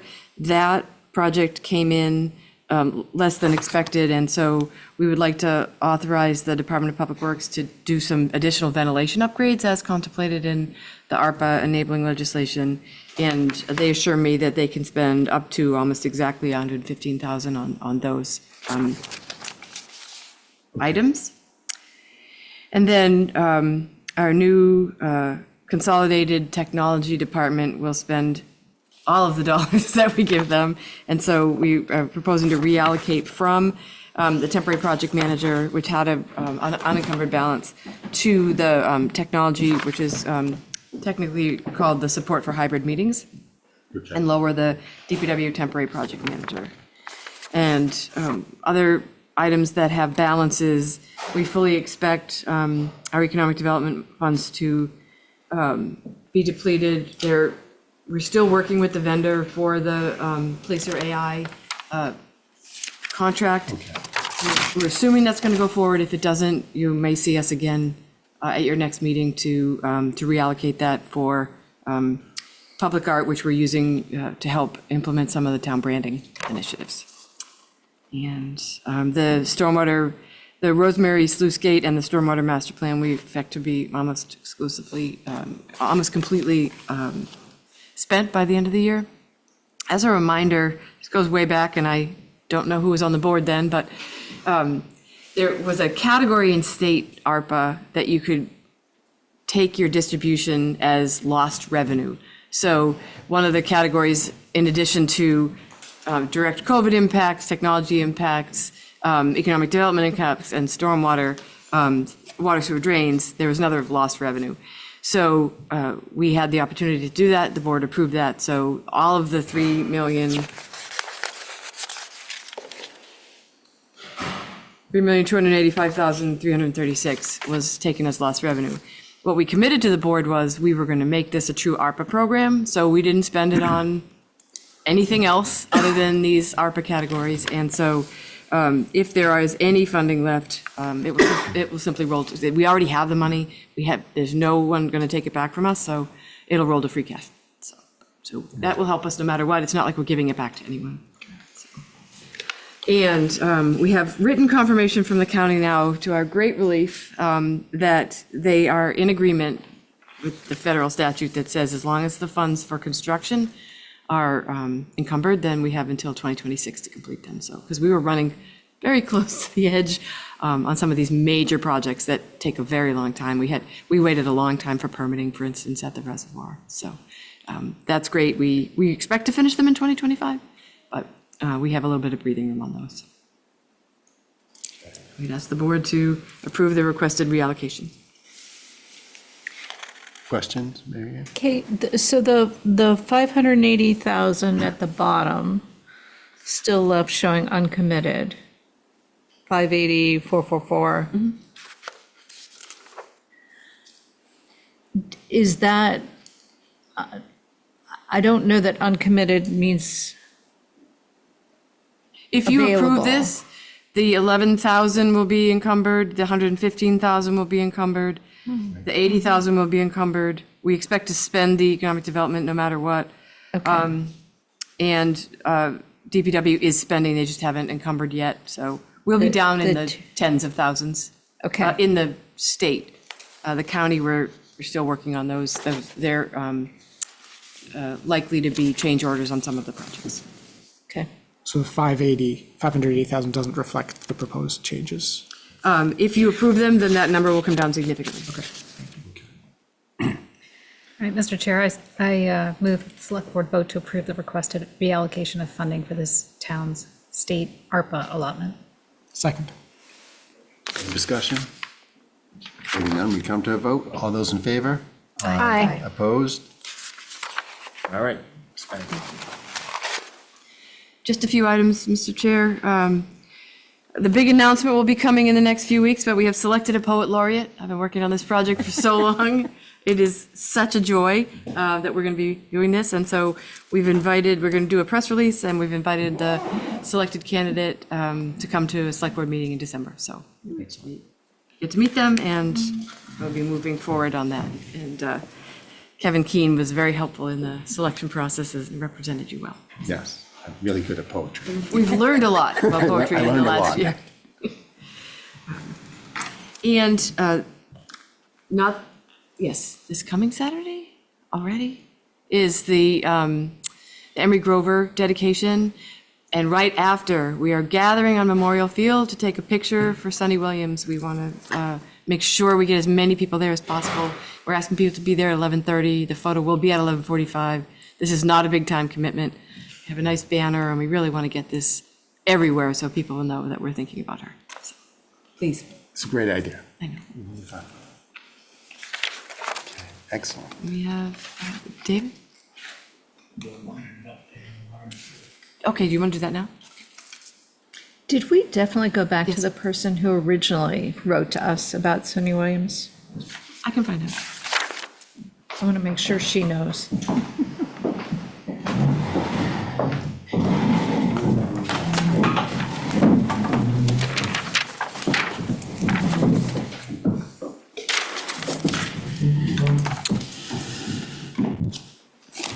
Thank you, David. Mr. Chair, some of the board members had questions about the online billing system. Yeah. And the functionality of it. We've had some issues with the company who's had to do some updating to the systems because of changes the town has made with its water and sewer billing. But for the positive news, I'd prefer to turn this over to the town treasurer. So we were able to update the auto payment feature. So we just sent out an email to everyone who has been enrolled in auto pay, and they're now able to enroll in the auto pay. So we've been working on that, and that's one of the reasons why the system had gone down. And we've been getting some feedback from the residents regarding this, and just explaining to them this week especially why they had seen that email and any changes in their accounts. Okay. All right, so it seemed like a lot of people, or some people, it seemed hit or miss. That's, I guess, what was going on. Some people their accounts weren't linked to their emails emails weren't linked to accounts. Things didn't seem to be jiving. And does a vendor validate data sets, or how does this work? So we've been communicating with the vendor as to really why some accounts had seen the account maybe not appearing when they had searched for it. And we're still going back and forth a little bit as to why, but we believe it's connected to, or we know it's connected to this auto payment, having to basically shut everything down so that the residents had access to the auto payment. What had happened is, in the back end, they had connected the wrong figures, the wrong series of numbers, so it wasn't identifying the account numbers. The account number, it was identifying the bill number. So we wanted to basically get ahead of it, make sure that we could rectify it so that there weren't any errors with mix-ups with payments or anything like that. So we made sure to get ahead of it that way, but unfortunately, we're seeing this little hiccup that's happening, or not a hiccup, but Right. some concerns from the residents. Okay. When do you think it'll be fixed? So we're working through it right now. Everything is working properly. Right. Right now, the residents just have to re-enroll in auto pay. So there's nothing that's, with Invoice Cloud, there's nothing that's incorrect right now. So auto pay's working.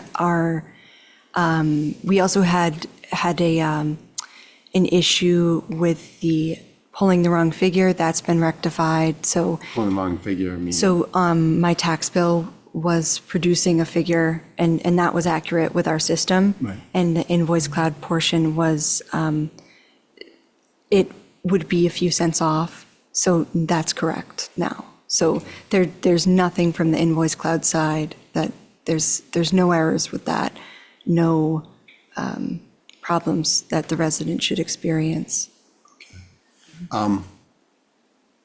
Is there a way, I mean, is there anything your department does that, like, aggressively looks for this, or do we have to wait for citizens to find something wrong? I mean, how's the system working? So this auto payment feature was due to the conversion, so we had gone on, and actually our department identified that the account number was, there was an issue with the account number. Okay. So it was found in-house, and that's what started this process, but we've been working on it for a few months now. So we've been contacting them and just really wanting to rectify this as soon as possible, but we wanted to make sure that the marketing email was set up. We went through the process. We confirmed that the account numbers were appearing properly before we released it to the residents again, because we didn't want them to have to go through this. Okay. All right, so how much more to fix? With Invoice Cloud, Yeah. it's been rectified. Okay. All right, but everyone who was signed up for auto pay now has to go in? Just for water sewer. I should clarify, it's just water sewer that the auto payment issue occurred. Okay. So the real estate, personal property, that has been working properly. No one should be allowed to enroll in a motor vehicle because it changes every year, so you can only enroll for real estate and personal property auto payment. Okay. All right. Okay. Thank you. I'm sorry, like this. No. This sounds like it was a mess, and I think people got really frustrated. I think people the town's reputation takes a ding when it looks like why aren't things being spotted? Why are people finding this rather than why wasn't the department? And we understand what the residents are going through, and we want to make sure that they don't have these issues, because everyone likes when it moves smoothly, so. Oh, yeah, I love it when it's smooth. Okay. So when did we implement iCloud? So. Or when did we turn it on first for payments? Oh, it's got to be 7, 8 years. It's been a long time. But this conversion to the new system that created the issue, It's been since September, when the system went down in September of '23, and we were migrating into the new water and sewer billing system, which we didn't really get up and running until. This summer? No, it was February of 2024. But then we had a number of bills to get out because there was basically no billing for a 4-month period. so have we had people who have had this issue sort of all along since February? Different people have been experiencing it, and they may or may not have realized that bills were paid? It's not an issue to realize the bills been paid or not. It's just the one software company to another software company was not reading the files correctly, and therefore the auto pay was not happening because it was getting an unexpected result. So the individual's account wouldn't be debited, which would be a good thing, that an account wasn't debited for an incorrect amount. But of course, people would be concerned that the bill didn't get paid, and their concern is where they would be penalized because the bill wasn't paid. As the board is aware, we have not been penalizing anybody for late payment because the delay in the billing is going out. So no one has incurred a penalty as a result of this. And once we were made aware of the auto payment issue, we've been advising residents to make one-time payments. So we've been advising them that we would like them to make that one-time payment when their water sewer's due, just in the meantime. So we've been relaying that to the residents. All right, so auto payment for water and sewer is, like, we're not, well, you're saying it's working, should but be it sounds okay, like we're yeah. saying to make it one time, right? Previously, Okay. previously, we were advising, while we were working through these issues with the auto payment, Okay. we were advising residents to make the one-time payment so that their accounts wouldn't have a balance due. So the payment feature was working fine. It was just an issue with the auto payment feature. Okay. for water sewer. Yeah, because one guy I talked to, he said like it was noted that he paid, and then he checked it again, it's like, oh, hasn't been paid yet. So it's like, almost like he was getting two answers. If someone transposes the number incorrectly too, Right. that will happen, so it'll show that the balance has been paid, and then we have to reverse it out. Okay, So it might be that particular case. okay. Yeah. I don't know, all right, I don't know particulars. but- Okay. And some of the inquiries the board's been receiving, from people after we notified them to manually pay. Okay. Mr. Chair, could I just note, I mean, the team's been in any number of times in the last year. We had to go to this system prematurely. It wasn't quite ready. And the team over there is just constantly finding something, trying to fix it. And we're working on, how we can help them and help this system. So it's the water and sewer billing that's been the trickiest. All right, well, is it Thomas who works on your desk? He was described to me as someone as a bendito, just a blessed one. Great, so thank you. Okay, yeah, All right, yeah. so that He's was- great. I know everyone is, I know this has been a pain, and so, but I think that people get frustrated, so understandably, thank you for being responsive to it. of course. Thank you. Anything else? Okay. Thank you. I know it's hard work. So, thank you. Jumped out of my mind that you were coming.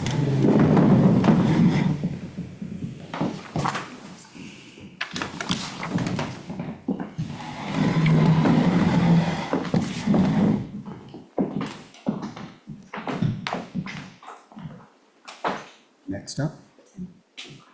Tobacco. Are you waiting for Tim? We already moved the consent agenda. I know. This is a problem being so organized. Do you want to go committee reports? He's here. Is there? Ooh, okay. Oh, he's online. Oh, sorry. Okay. I was watching. I didn't. I was waiting, I was like, where is he? All right. Hi, Tim. Hey, Tim. Hello. Good evening. Good evening. All right. Can you tell us everything you know about nicotine-free generation? Sure, I'd be happy to. So the Board of Health has been holding a series of public hearings, as well as before the public hearings, some public discussion about amendments to its Article Number 1, which governs nicotine and tobacco products. The changes in question, there's some minor sort of housekeeping updates, some additional definitions and that sort of thing. But the major substantive change would be a change to the purchase age for tobacco products. Needham is famously the first community that adopted the tobacco 21 age. And this would move it to sort of a gatekeeping date, which is to say that persons born after, on or after, say, January 1st, 2025, and that's just me picking a date, that's not the date, would never be able to purchase nicotine and tobacco products in Needham. It would say essentially that there will be eventually a generation of people who have never been able to purchase tobacco products. So it would be a fairly substantive change. The policy element of it that is nice, for lack of a better word, is when you're thinking about, policy change, one of the big challenges is taking away rights and privileges. And, no one has a constitutional right to purchase tobacco, but if adults have been able to make that purchase before, taking it away is a major government action. In this instance, making this change would mean that people who are right now not eligible to purchase nicotine and tobacco products would continue to be ineligible to purchase nicotine and tobacco products. The board has heard public testimony and is still taking public testimony. We have received many hundreds of form emails from residents throughout the Commonwealth expressing their dissatisfaction with the approach. To the best of my knowledge, none of those have come from people in Needham. we have gotten testimony and letters of support from the superintendent, from some pediatricians in the community, former Board of Health member and former school physician, Dr. Alan Stern. And we did receive public testimony from the New England Convenience Store and Energy Marketers Association, which is the group that generally represents retailers who sell nicotine and tobacco products. And their position was that, they don't think the policy change is necessary, and they think it would hurt the businesses that they represent.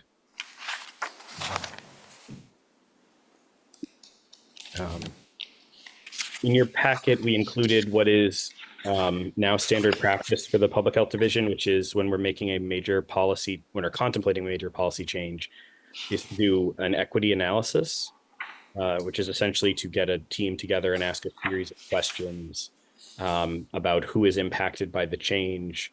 If the change, broadly, is the burden of the change broadly distributed, or is it, sort of acutely placed on one group or set of individuals? And you can see the sort of results of that. It's a 5 or 6 page memo that staff put together and the Board of Health discussed at its last meeting. Okay. Thank you. Mr. Chair. Yes. So I want to say to Tim, and well, I guess I saw Ed here earlier, but I trust the Board of Health to make, a decision in the best interest of the health of the community. I would offer one comment that I didn't hear Tim talk about, but I think the speakers during our public comment session touched upon it. There is an existing black market in nicotine and tobacco products in terms of Zyn pouches and vaping among young teenagers. You may have already done this, Tim, but I would encourage you to look and see how this policy may affect that black market. I would hope that it goes away, but for people who are already potentially addicted to those products, are they going to try to continue consuming those products through unregulated means? That would be bad. I would not want that to happen. Right. Absolutely. And if we do make this change, what sort of cessation resources can we offer to people? That's another good question. I can definitely look into that and get back to you. Thank you. Mary Ann? Tim, we don't have a red line here to see sort of like what the old Article 1 was and what the new Article 1 is. And I had gone back looking, but it's hard on a multi-page document like this to understand all of that. Yep. Does the current Article 1 just cover tobacco products? Is that correct? Or does it also cover these nicotine delivery and vaping? Were those not part of Article 1 previously? They are currently part of Article 1. They are currently part of Article 1. Yeah, the existing regulation that is currently in place. So it's not just cigarettes and cigars, for example. It does include vapes. It does include pouches. So it's all nicotine and tobacco products. So then the only change here is the nicotine-free generation language? There are, and we're still working on a red line with the Mass Municipal Association's Tobacco Control Program Director and the Mass Association of Health Boards General Counsel. They're helping us sort of edit a red line that we'll then review with Town Council. But no, there are a number of sort of housekeeping changes, including additional definitions, including updating some of the sort of whereas and preamble with updated data. And one of those sort of data that's important to note is that youth smoking is down substantially, and that, that is a very good thing. And that's something that people who are opposed to the change have noted, that the Tobacco 21 approach is working and has worked. I think from the Public Health Department's perspective, and I believe the Board of Health's perspective, that's not an argument to not contemplate another change. Just because this change is working doesn't mean another change couldn't work additionally or help depress the rate of smoking further. So I'm just curious to understand, what enforcement are we doing currently as it relates to this? So we do quarterly compliance checks conducted with a member of the public health staff and a member of the police department.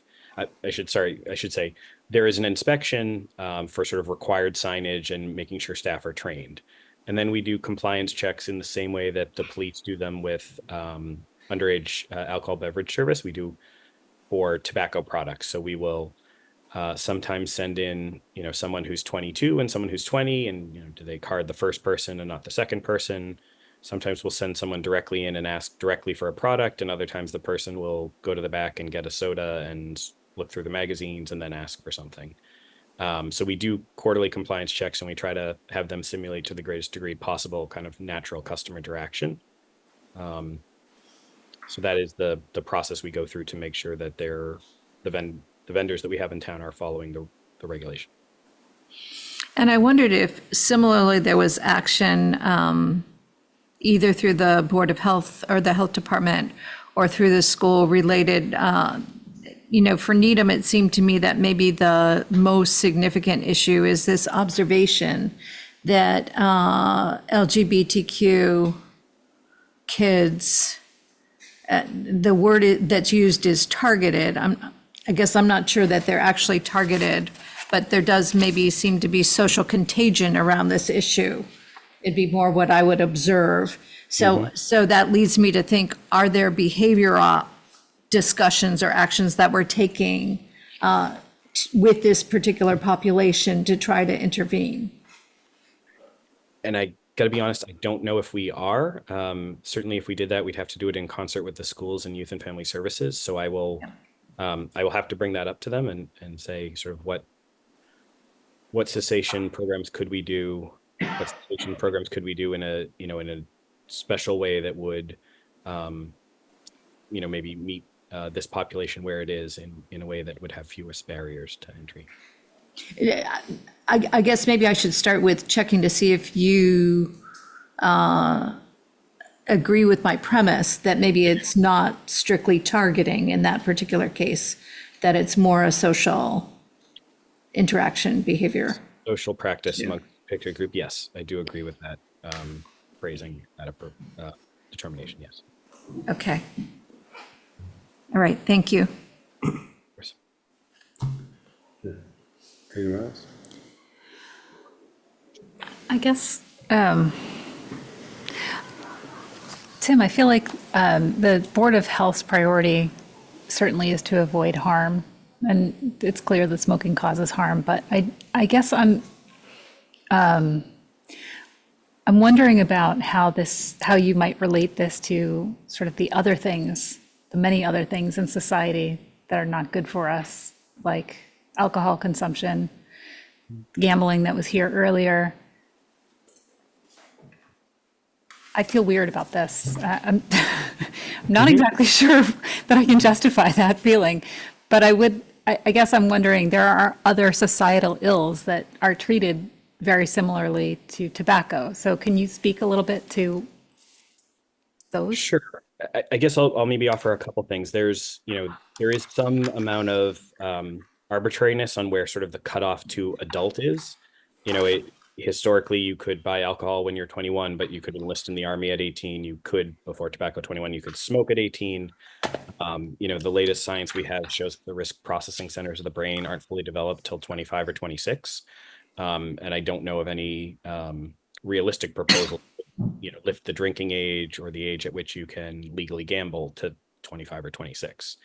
I think some of it has to do with what historically has been a public health turf, for lack of a better word, and where there are more clearly established precedent of public health having regulatory and oversight authority. The Board of Health and the Select Board has made a number of changes.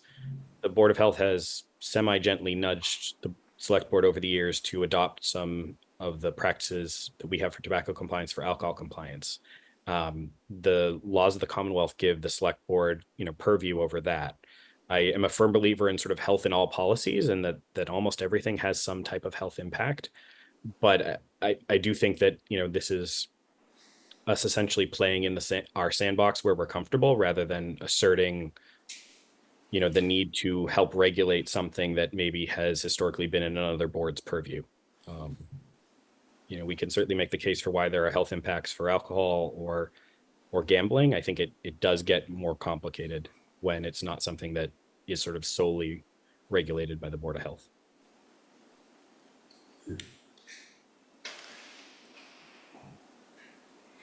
So I think that's an explanation. I don't know if it's an answer. Thank you. Tim, my thought is, I appreciate what the Board of Health does. I think the row that you hoe, and from your perspective, this seems like an interesting idea. But I think from the Select Board's perspective, we look at the society as a whole. And I kind of think this has repercussions that are problematic. I think it does create a black market. It creates, increases value in certain places where you don't want, it has unintended consequences. I think if there's a book on how to screw up society, prohibition would probably be chapter 1. And this sort of sounds like it. I think you're running into a forbidden fruit syndrome. I think you're creating scoff laws. I think otherwise law-abiding people would be put on the wrong side of the law for a strange reason. They don't quite that doesn't always make sense. I don't know. I know that most Needham kids don't return and live in Needham because they can't afford it. So we're getting other towns' kids, and I don't know when they come back, or these people move in and they're 35, why they cannot buy tobacco products to keep Needham youth safe sort of seems unmoored. So I don't think I think this has a lot of unintended consequences. And I don't think it solves the problem of youth tobacco use when they're youth, but not when they're older. And I'm not seeing why a 45-year-old person cannot avail themselves of tobacco, especially when they have mobility and they can go to other towns. Like I understand for Needham youth, that was a real, the 21 was a real impediment, and that worked. But I don't think it'll work here. And I think ultimately this becomes a silly law, because I can imagine the police rolling their eyes when a 60-year-old man one day is caught being sold cigarettes, and no one really believes that this is solving anything. And why is this going on? And I think that makes people cynical. And I think that's what this board has to look out for, is that respect for the law and respect for town government really means that we do sensible things. And I think this is skating on this is slightly thin ice. And I think we have to watch out for that. And the other issue is in section, let me pull it up, in fines. I think your fines are really high. I think this reminds me of Les Mis with Jean Valjean. I mean, it's a $1,000 fine that, and a loss for, 30 days, first-time offense.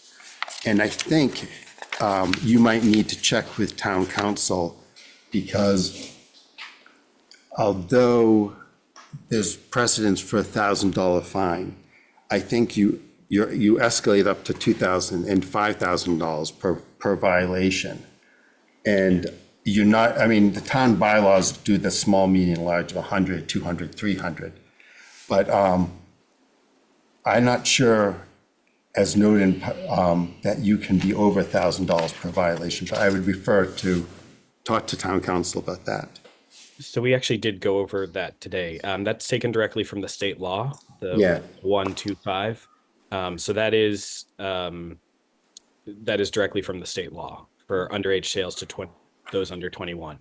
Right, correct. How that would apply if nicotine-free generation passed and there was a 21 and a half-year-old that purchased products.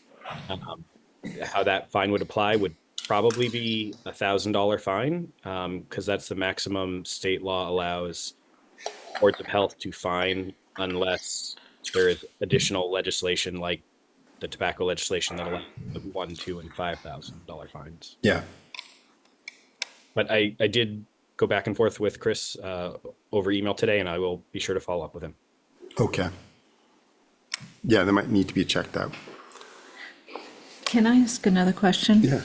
So one of the other thoughts I had as I read through a lot of this, so first of all, I just want to say my questions about enforcement were on the same concern I think that Kevin has, and I read the statement we have from Isabel where she collected statements from students about usage, but the fact of the matter is all of that is already illegal, right? This is all against the law. So it's on all of us that these students have access to this product. So there's nothing here that changes anything on her sheet, unfortunately. And I worry that still exists. But then as I'm looking through this bylaw, for example, on these fines, it talks about the tobacco product sales.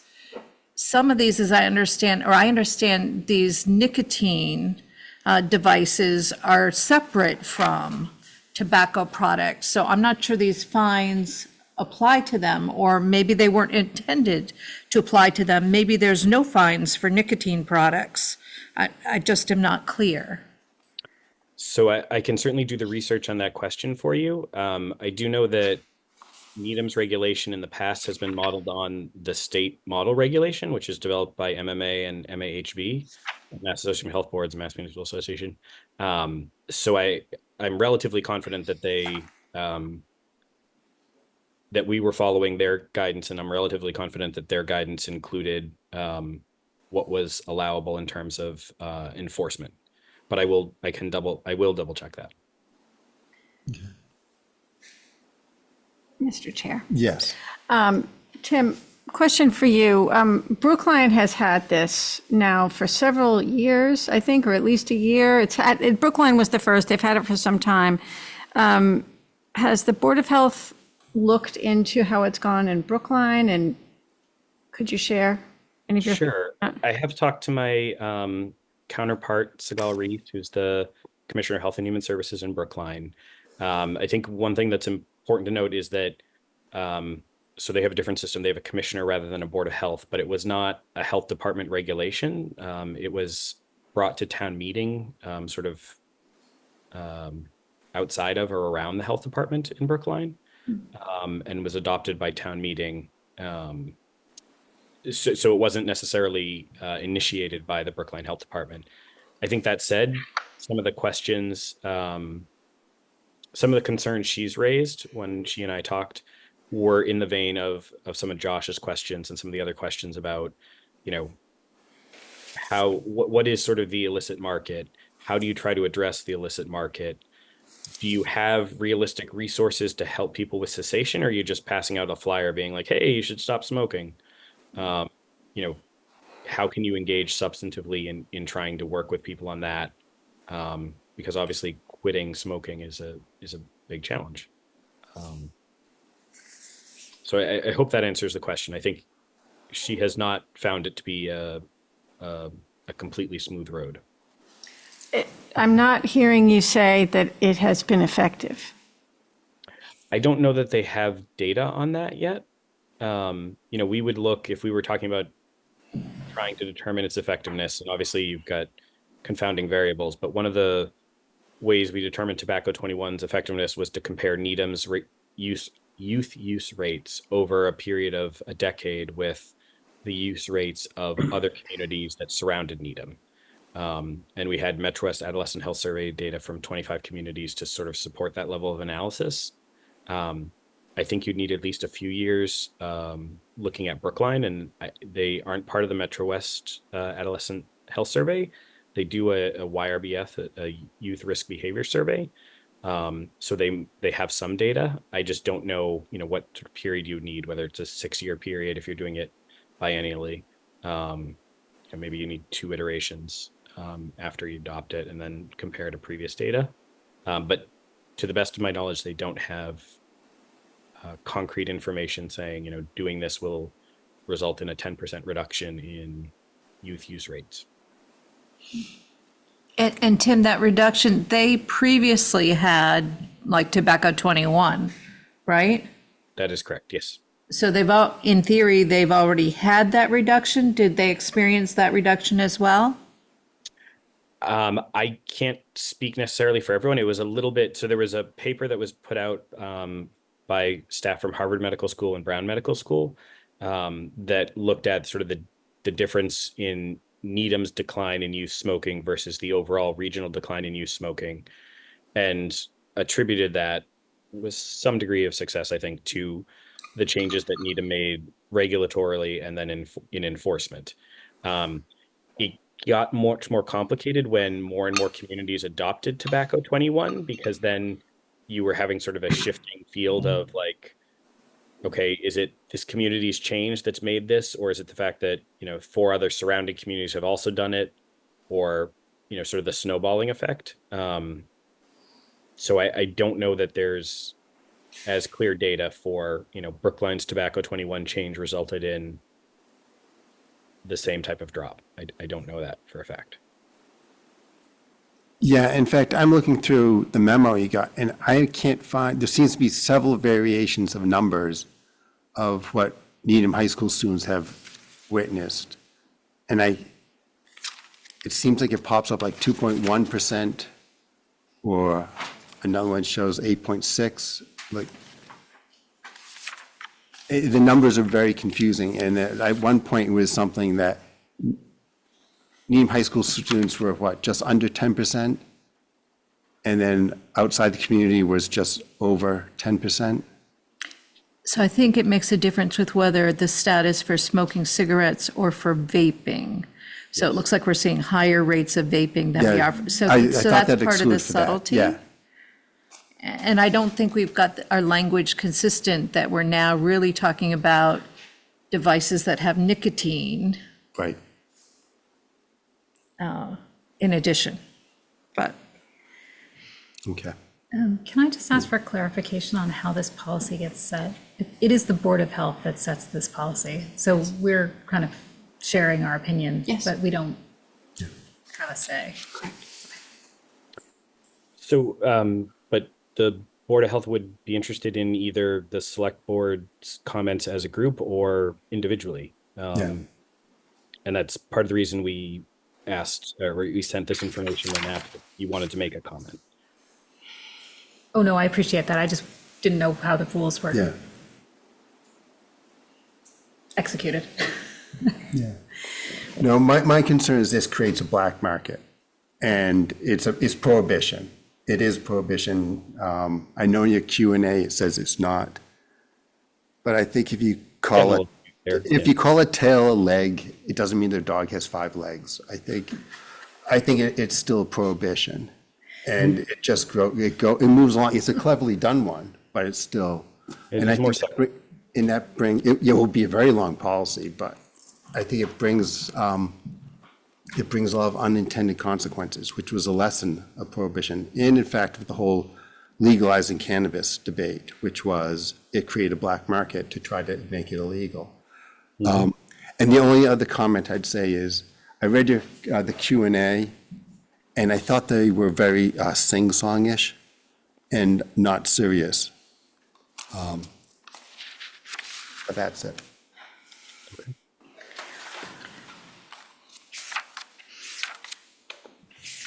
Do you feel like you're able to summarize our comments? Yes, although I may need feedback. Sure. I guess I would just like to say that I appreciated the Board of Health's, I always appreciate the Board of Health's opinion on these matters, and I liked your FAQs, but and found them valuable. I'm not sure that I agree with the policy.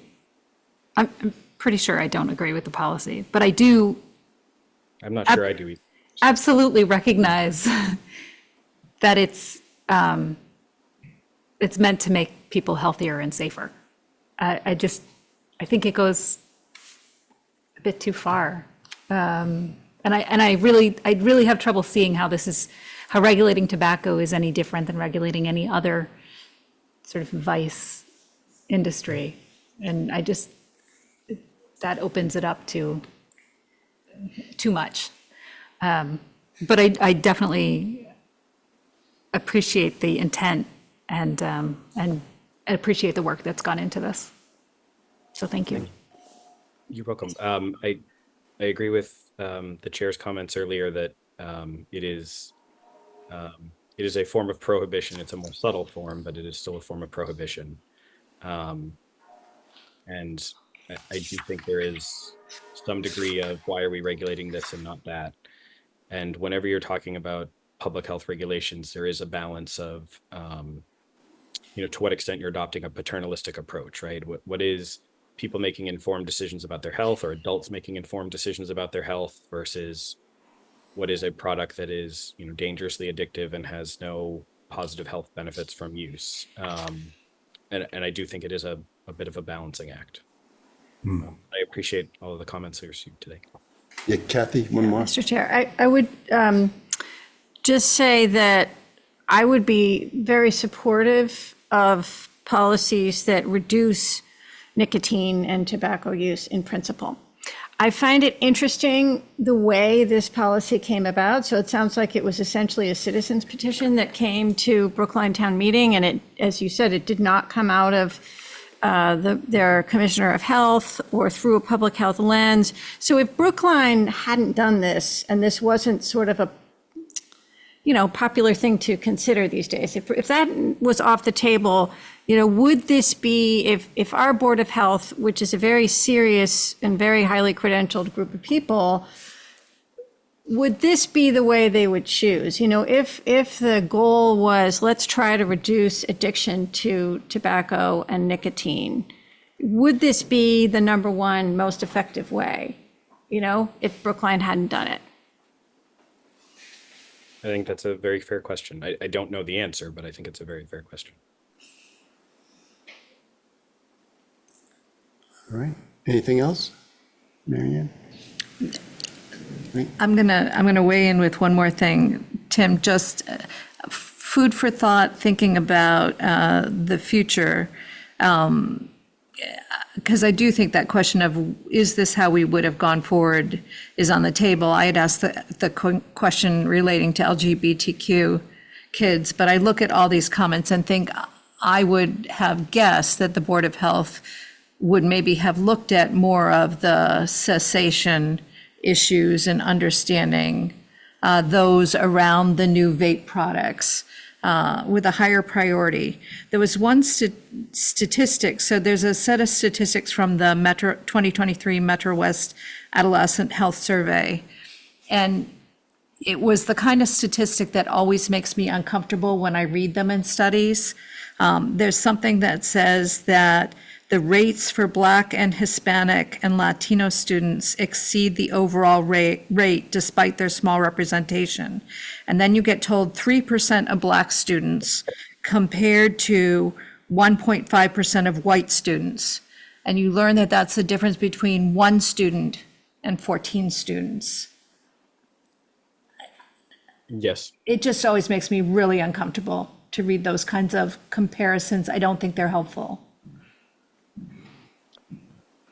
Okay, I appreciate that.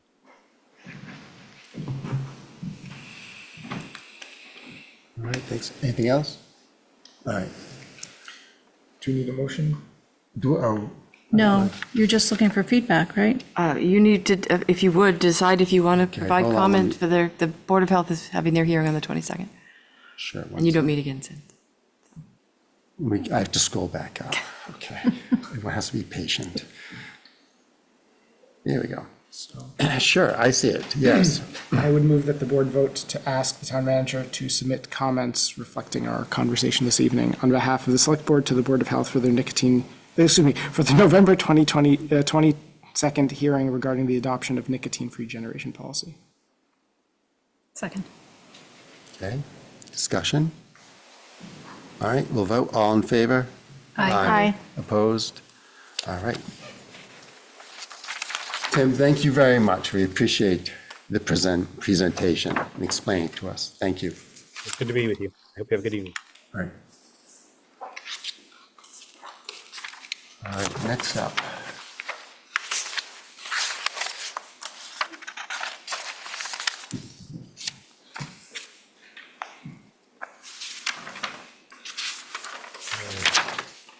Search process. Okay. We have to talk about the town manager search process. This is a board discussion. We have a timeline, and we're going to vote to approve this timeline. And request quotes for a town manager search consultant. So you'll see the timeline, the town manager transition. We are on November 12th. We're going to discuss this.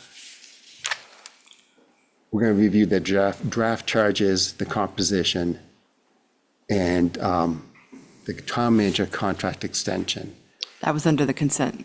Yes, Mr. Chair. okay.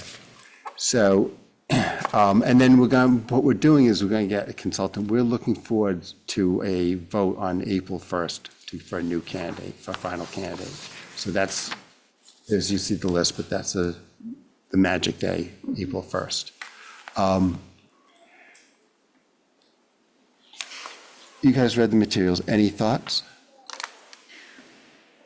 Well, I just want to say that the reason that April 1st is the magic day is because Kate is eventually going to leave us, and we do want to be able to sign a new contract. But also, I think, just as we've noted previously in elections and moving forward into town meeting, that if there's a new board member, it's always good to have this done like by the sitting board, so that we don't leave it to someone who hasn't had all the background and so on. So I think it's important to mention that that's kind of the reason for the speed, because this does look really crazy fast.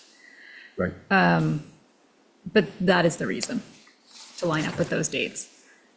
So I mean, it's a little nerve-wrackingly fast. Particularly, making sure that we get the quotes in and have choices of consultants to choose from. Yes. Do we have choices?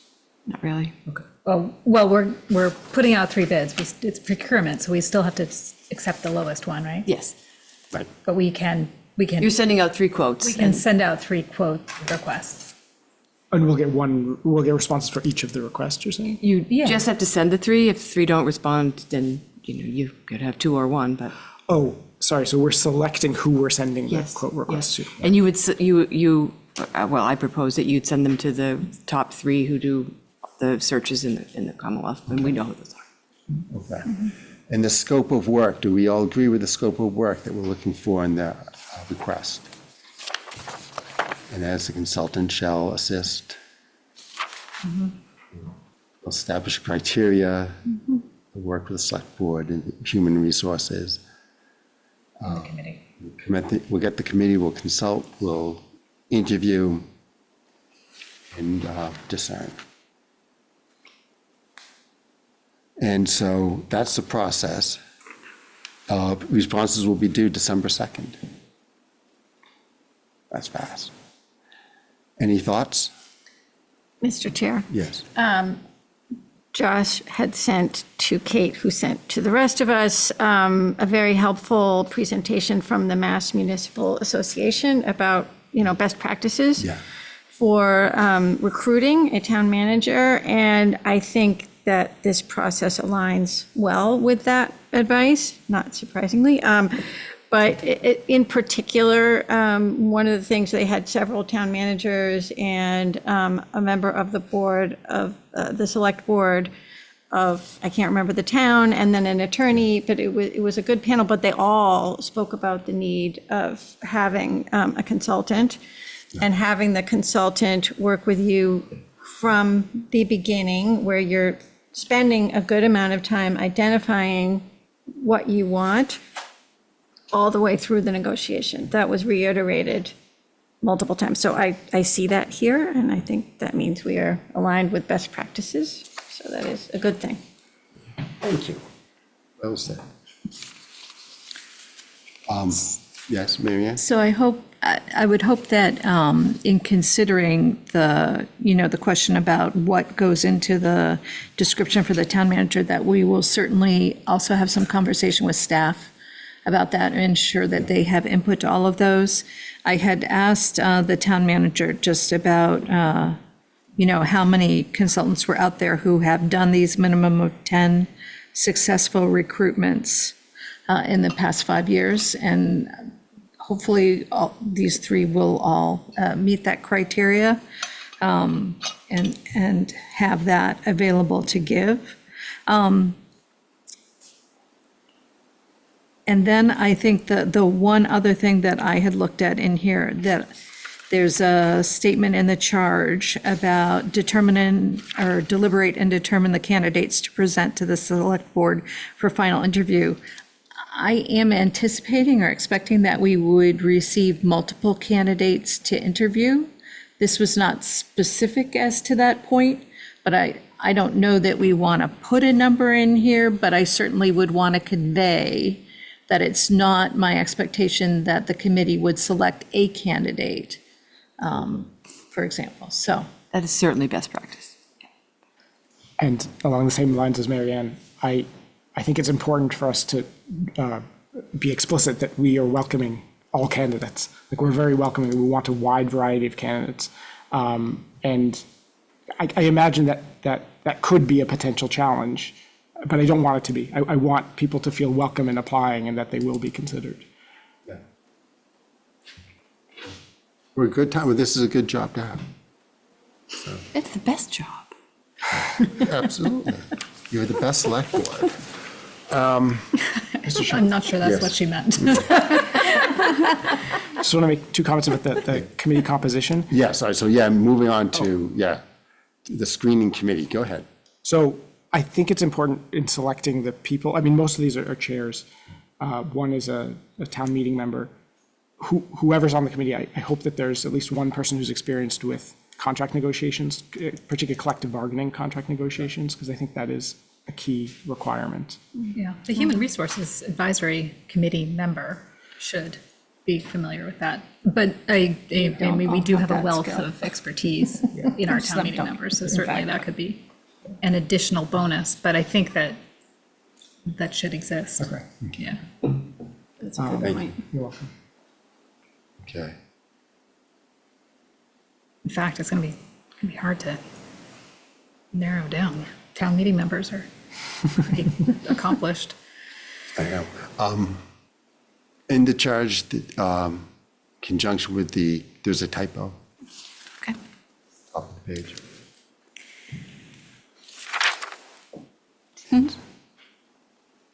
So can we publicize the request for a town meeting member to apply for this committee via our email? Yes. I'm just concerned that, oftentimes people will say, well, I didn't know, and then they're too late. And it would be nice to have, one of the things that, as the vice chair now, doing committee interviews is like, people don't always get their applications in on time to be considered for the position that they would like to fill.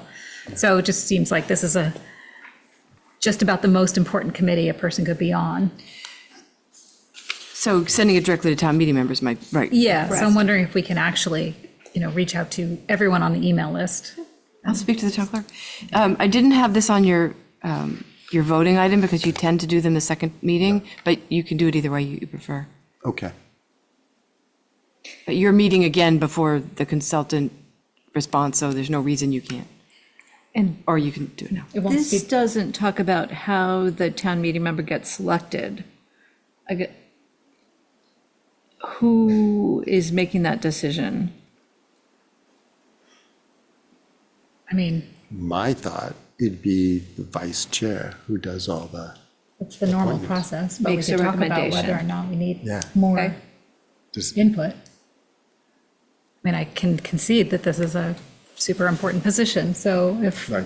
if we feel like we need more input, we can talk about how that should happen. Well, I think in I terms- think that's fine. I just think we need to make it clear right, when you send it out to people, what it is, what the process is, Yeah. what the timeline is, all those things. I don't think the application process has to change. I mean, they can still fill out a form and submit it Yeah. and so on. But I do think that we need to have an end date, pretty soon so that we can get underway with interviews. Because one thing I have had trouble with is when all the interviews can't be done kind of in succession because it makes it very hard to compare. Yeah. Mr. Chair. Yeah. Your timeline here has January 14th search committee appointed. Okay. We can work back from that to a Yeah. deadline. And, we have done this in other contexts. You could set a date for the interviews, and if people just can't make it, they're not in the running, so. Okay. Or 2 dates or something. Okay. Yeah. You could put that in the announcement. Okay. All right, would you guys be comfortable voting on the screening committee charge tonight? Yeah. Sure. I know. Okay. We'll add it.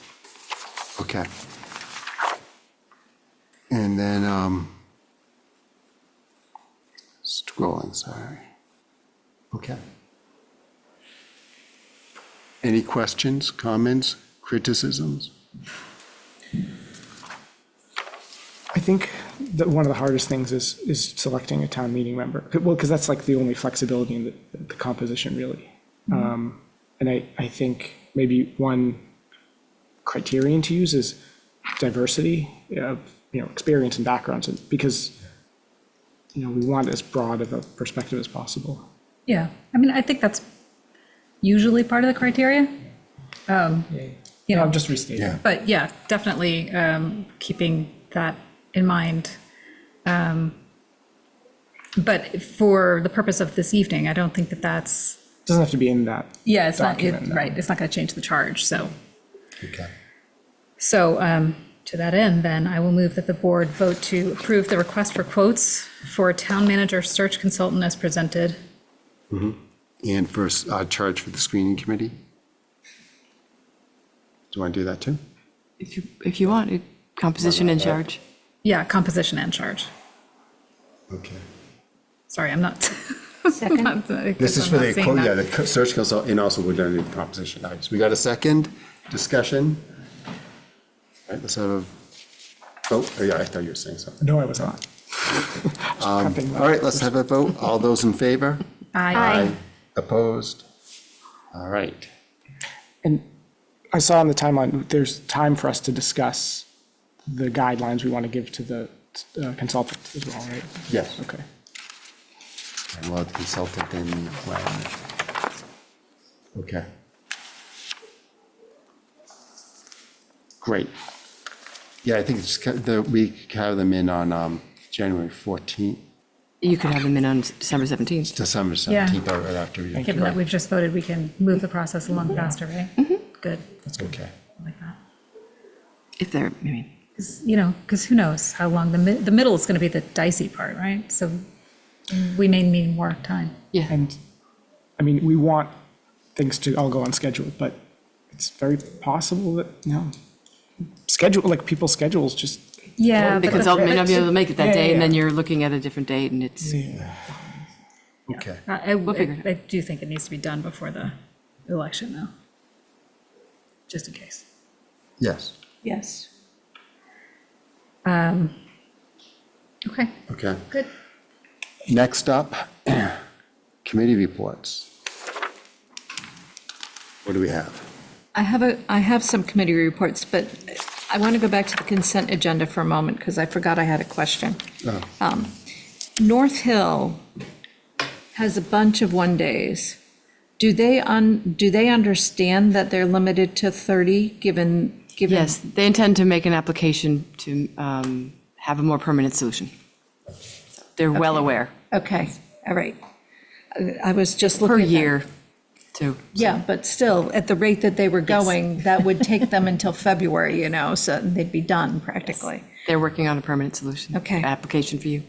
All right. So There were a couple of meetings that happened.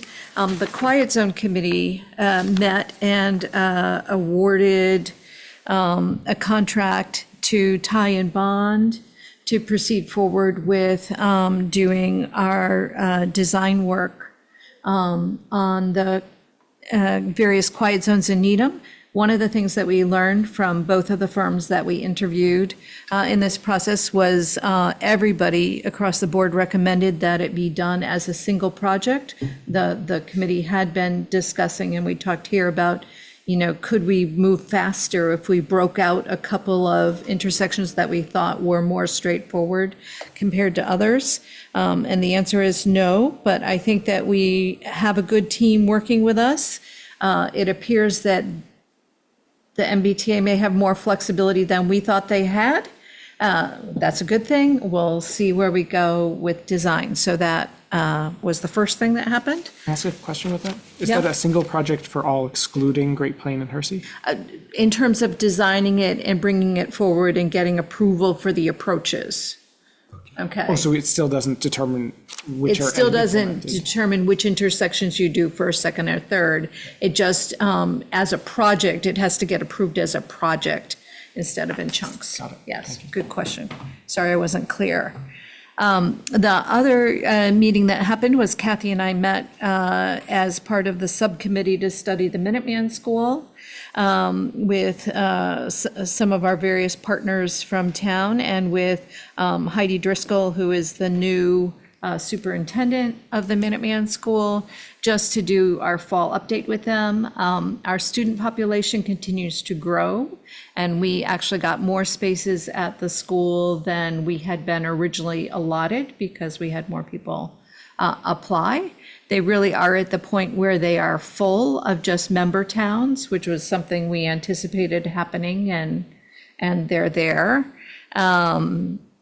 They'll continue to discuss, how they might work with additional students. And I would hope that we will continue to get some additional capacity in students going forward. But it does seem as though the Pollard is doing a nice job of working with their student population to identify students who would benefit from the education at Minuteman. And we had a couple of students, in fact, from Pollard, or from who were Needham students, join us that evening, which was kind of a treat to hear them talking about the school in the context of their education and where they hope to go with it. So I don't know if there's anything else you want to add to that? Nope, that is very complete. Okay, so there you go. Thank you.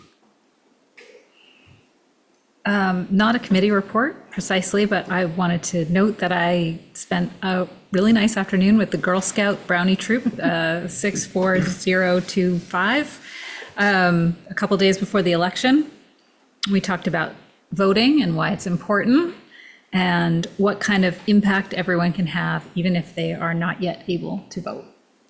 And we did a listing of important events, or rather important issues that the girls were concerned about in Needham, and then put them on a ballot and gave them an order in which a ranking that made them the most important to the least important, and the girls are going to be contacting the select board to share their thoughts on those issues in the fall, in the spring, rather. So it was a really nice afternoon, and they were very thoughtful. So it was fun. Mr. Chair. Yes. TCHOC met for a very brief meeting on November 4th, just to approve some expenditures that they had. But they did let us know that they are on track to be on time to apply for the big, funding at the end of November. We will see them again for a more, this was just to approve some receipts, some expenditures, but we'll get a full update on December 10th when we meet again. Excellent. Thanks. You want to do stormwater working group? We're beginning the process of drafting a bylaw after having looked at Natick and Weston's examples. And integrating some of what they have and some of what we have. And I think some things that resonated with the committee were certainly looking at the minimum amount of water that's required to be held on property. Currently, it's 1 inch, 1 inch per impervious cover of surface. That may, go up. Also, understanding what triggers. I think the triggers are really important. So impervious cover is one trigger. So when you add impervious cover like a building or a paved driveway, that triggers having to keep water on the property. Another trigger that we discussed was elevation relative to neighboring parcels. So if you increase the elevation, you may have to, that may trigger it as well, or it may trigger an increased amount of water having to be kept on the property. Other things that are important are looking at when it is allowed and not allowed to connect to the town's stormwater system. Right now, it's very loosely regulated. So we're making progress. It's getting there. It's starting to gel. Did you have office hours? No, my office hours are, thank you for reminding me, tomorrow at 6 PM at the PSAB, 500 Dedham Ave. I was going to say, I talked about office hours last time. I can't remember anymore. Was I just having them? You were just having. I was just having them, so now I have to remember what I did on office hours. I know I've done follow-ups on office hours, but I don't remember which ones they were. So, didn't look at that. All right. Seal and Branding Committee met today, in fact, and we're finalizing, well, not finalizing. We're on to our 4th draft. We think it's a pretty good one, and now we'll start to refine that one, right? And so we're getting there, but it's some great conversations about our place in history and how we're talking about the history that happened. So it's really very interesting. I went to the firefighters' retirement. Sean Donovan retired 31 years. Daryl McCray retired after 30 years, and Ed Sullivan retired after 11. It was a good party. It was a really nice time. We did a town orientation for committee members. Heidi and I did. It was great. And then we also, I think, all helped out the Rotary pancake breakfast. Whoever served the sausages at 8 in the morning did a really great job. And then we also had Veterans Day yesterday. It was good. Beautiful day. And that's everything I have. So I found my office hours list. Oh, okay. I had a couple of folks join me for office hours. One of them related to a house that has been largely abandoned, and the town is needing to make a plan of action for that particular house. There's a concern from neighbors about rodents now in the abandoned house, so that's a challenge. And then there was another Needham resident who came to speak to me about several issues, ranging from ambulance sirens to an observation on Rosemary, walking down to the pool, about people who are walking on or not on the path. And so Kate and I ballparked a few ideas there about what could be done, and a couple of other issues as well. So, I think office hours continue to be there, and you hear a variety of things, and they all need something.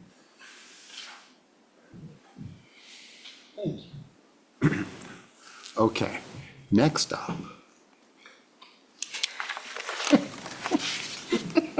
Is it your favorite time? Well, as I said in this, I'm double parked on Chapel Street, so we got to. Mr. Chair, I move we adjourn. I second. I don't see the need, but okay. All right, discussion. Hearing none, come to vote. All those in favor? say Aye. All right, we're adjourned. Thank you, everyone.